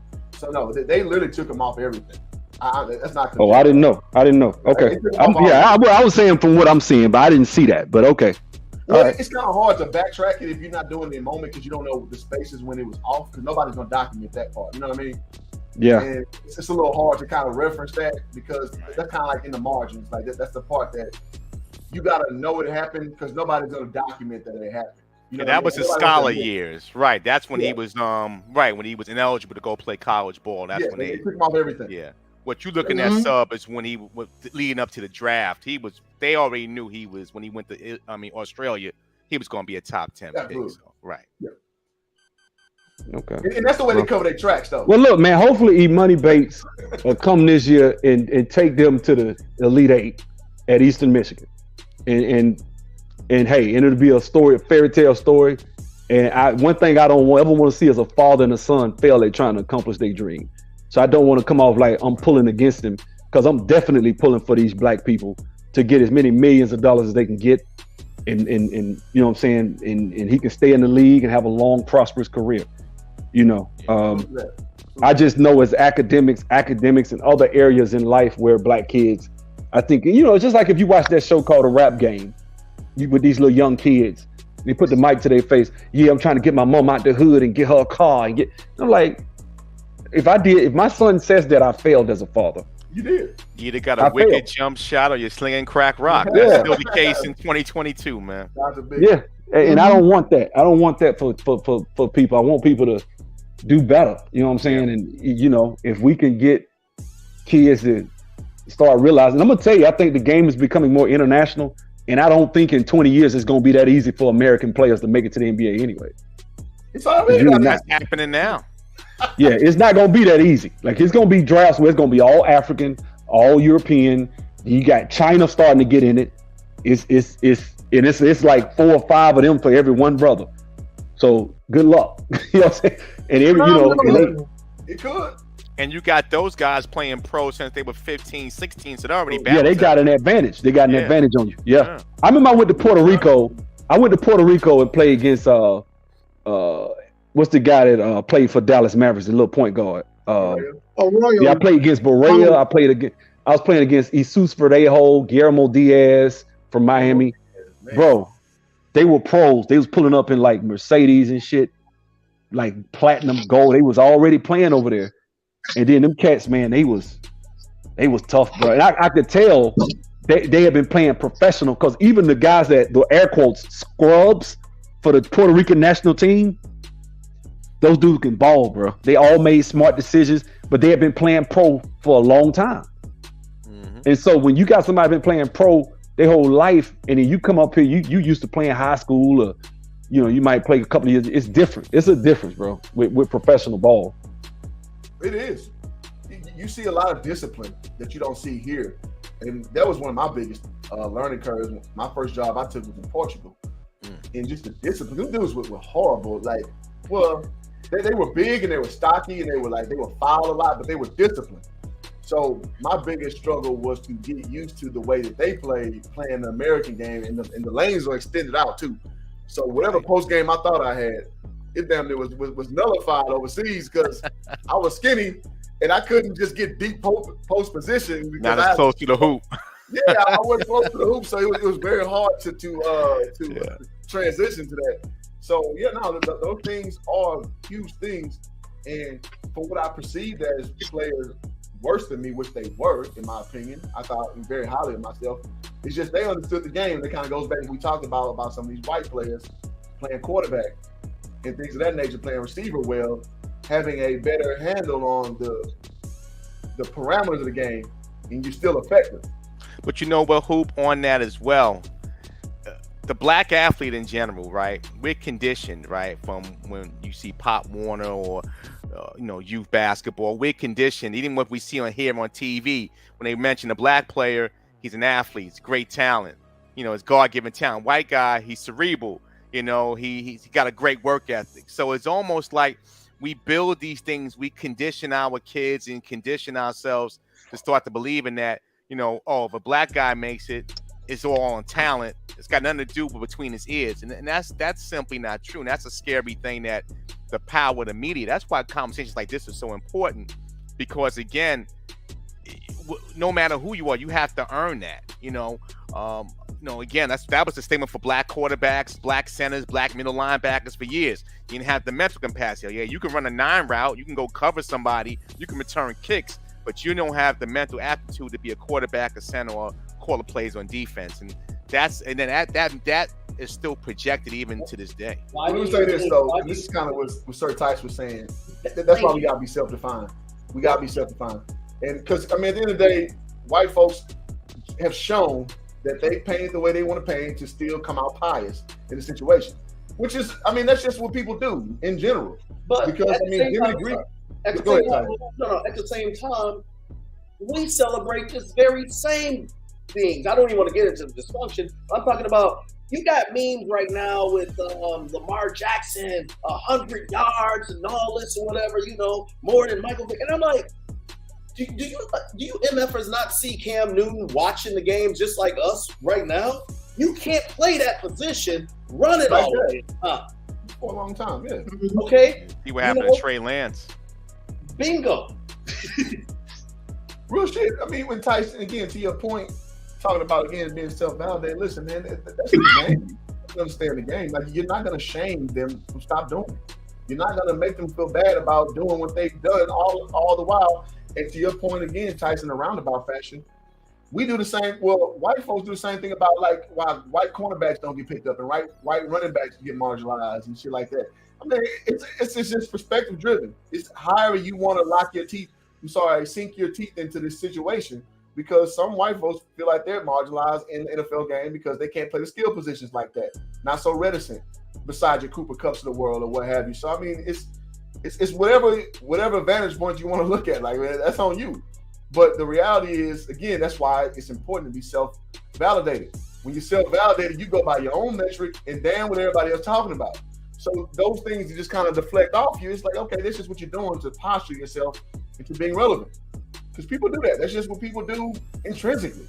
You're going to try to find the best angle, the best narrative to make yourself relevant to the situation. So if you want to marginalize black quarterbacks, to elevate, to make the quarterback position, which is very important. I'm not going to ever say that it's not. But if you're going to put such a premium on it because you know that your ilk of guys tend to be in that position, that's what you're going to do. And that, going again what Jimmy the Greek said back years ago, listen, man, we got the fast twitch muscle. We just do. So it is what it is. Like, you can argue, but can't deny it, right? Yep. Look at 40 times. 40 times, black folks gonna dominate that shit. It is what it is, man. Right. I mean, I'll just use the specific things. Like, I wish so much for Michael Vick. I thought Michael Vick had the opportunity to be a better Steve Young, because he had the arm, and we obviously knew he had the legs, but we already know the story about him in the practice. But think about like this. Think about Randall Cunningham early in his career, and then think that Vikings offense, people forget he was the quarterback. With Randy Moss and Chris Carter and Jake Reed and all them dudes. I want to say he threw for like 5,000 yards. That was 98. They were electric. That's the year they should have won the Super Bowl. Yeah. So I'm just saying it's like the game's got to slow down, and you got to embrace that other aspect of it, because that's usually the difference maker. That's the longevity moment, because you can't play, 7, 8 years, 10 years in the league and not look at it from a cerebral lens, because the athletic ability is going to go. Every year, the one thing about the NFL, you're guaranteed to get hurt. So every year you're having cleanup surgery, you're having something being done. So you lose every time, even though maybe you don't notice it, but you're inches off. You only get a certain amount of downs in your NFL life. So if you're not playing smart, then eventually you will pasture. I mean, again, we know the names, but the reason why you see like the guys like a Brady or even a Breeze to an extent, they play the game cerebrally. They don't play the game physically. You can still be elusive and not be a runner. And I think even Lamar, if you look at what Lamar is doing, he's even changing his style a little bit. Yeah, he can still take off when he needs to, but he's also realizing that I'm playing for a contract. I'm not going to put myself at arm's reach if I can help it. So again, I think he's being smart about that. And I think again, you can be elusive and be and get out of trouble, a la Kyler Murray, but still know how to get down, still know where to throw the ball, and still know how to avoid the contact when possible. And check this, man. That's the natural progression of when you have so many gifts. When you have so many gifts, like, you rely on your gifts instead of taking it another way. Because to the point of the sentiment of the discussion, white dude, you don't have the legs like that, so you learn to be. So it's almost like a person who's deaf. Their hearing is, their sight is like way heightened. If you're deaf, if you're blind, you rely more on your hearing. Is heightened. So people who are just good at something, they figure things out. Let me apply this to me. When I played in college, I had like a 40-inch vertical. Like I had like major bounce being 6'7" and skinny. When I played overseas with that lane being so big, I learned that I couldn't drop step dunk on nobody. I had to learn angles and shit. So I started doing floaters on corner of the backboard and have them drop in. I had to learn other things because my just sheer athleticism, it wouldn't register like that. So I was gonna say something simple, real quick. Did you just add to your point? Just something simple. Yeah. You know, like you going back to football, like throwing away the football. I know that's the soft shit. That's not gonna make the highlights, but it'll save it down. It'll, you know, guys' egos. Oh, they gotta make that throw. I can get it, but I can thread that needle. And by the way, this isn't just brothers who do this or whatever. You know, you got plenty of guys. Baker Mayfield, bomb ass. No, you're right. No, you're right. You're absolutely right, bro. But yeah, man, I you know what, man, I want to do a Imani Bates stream. I may do it tomorrow.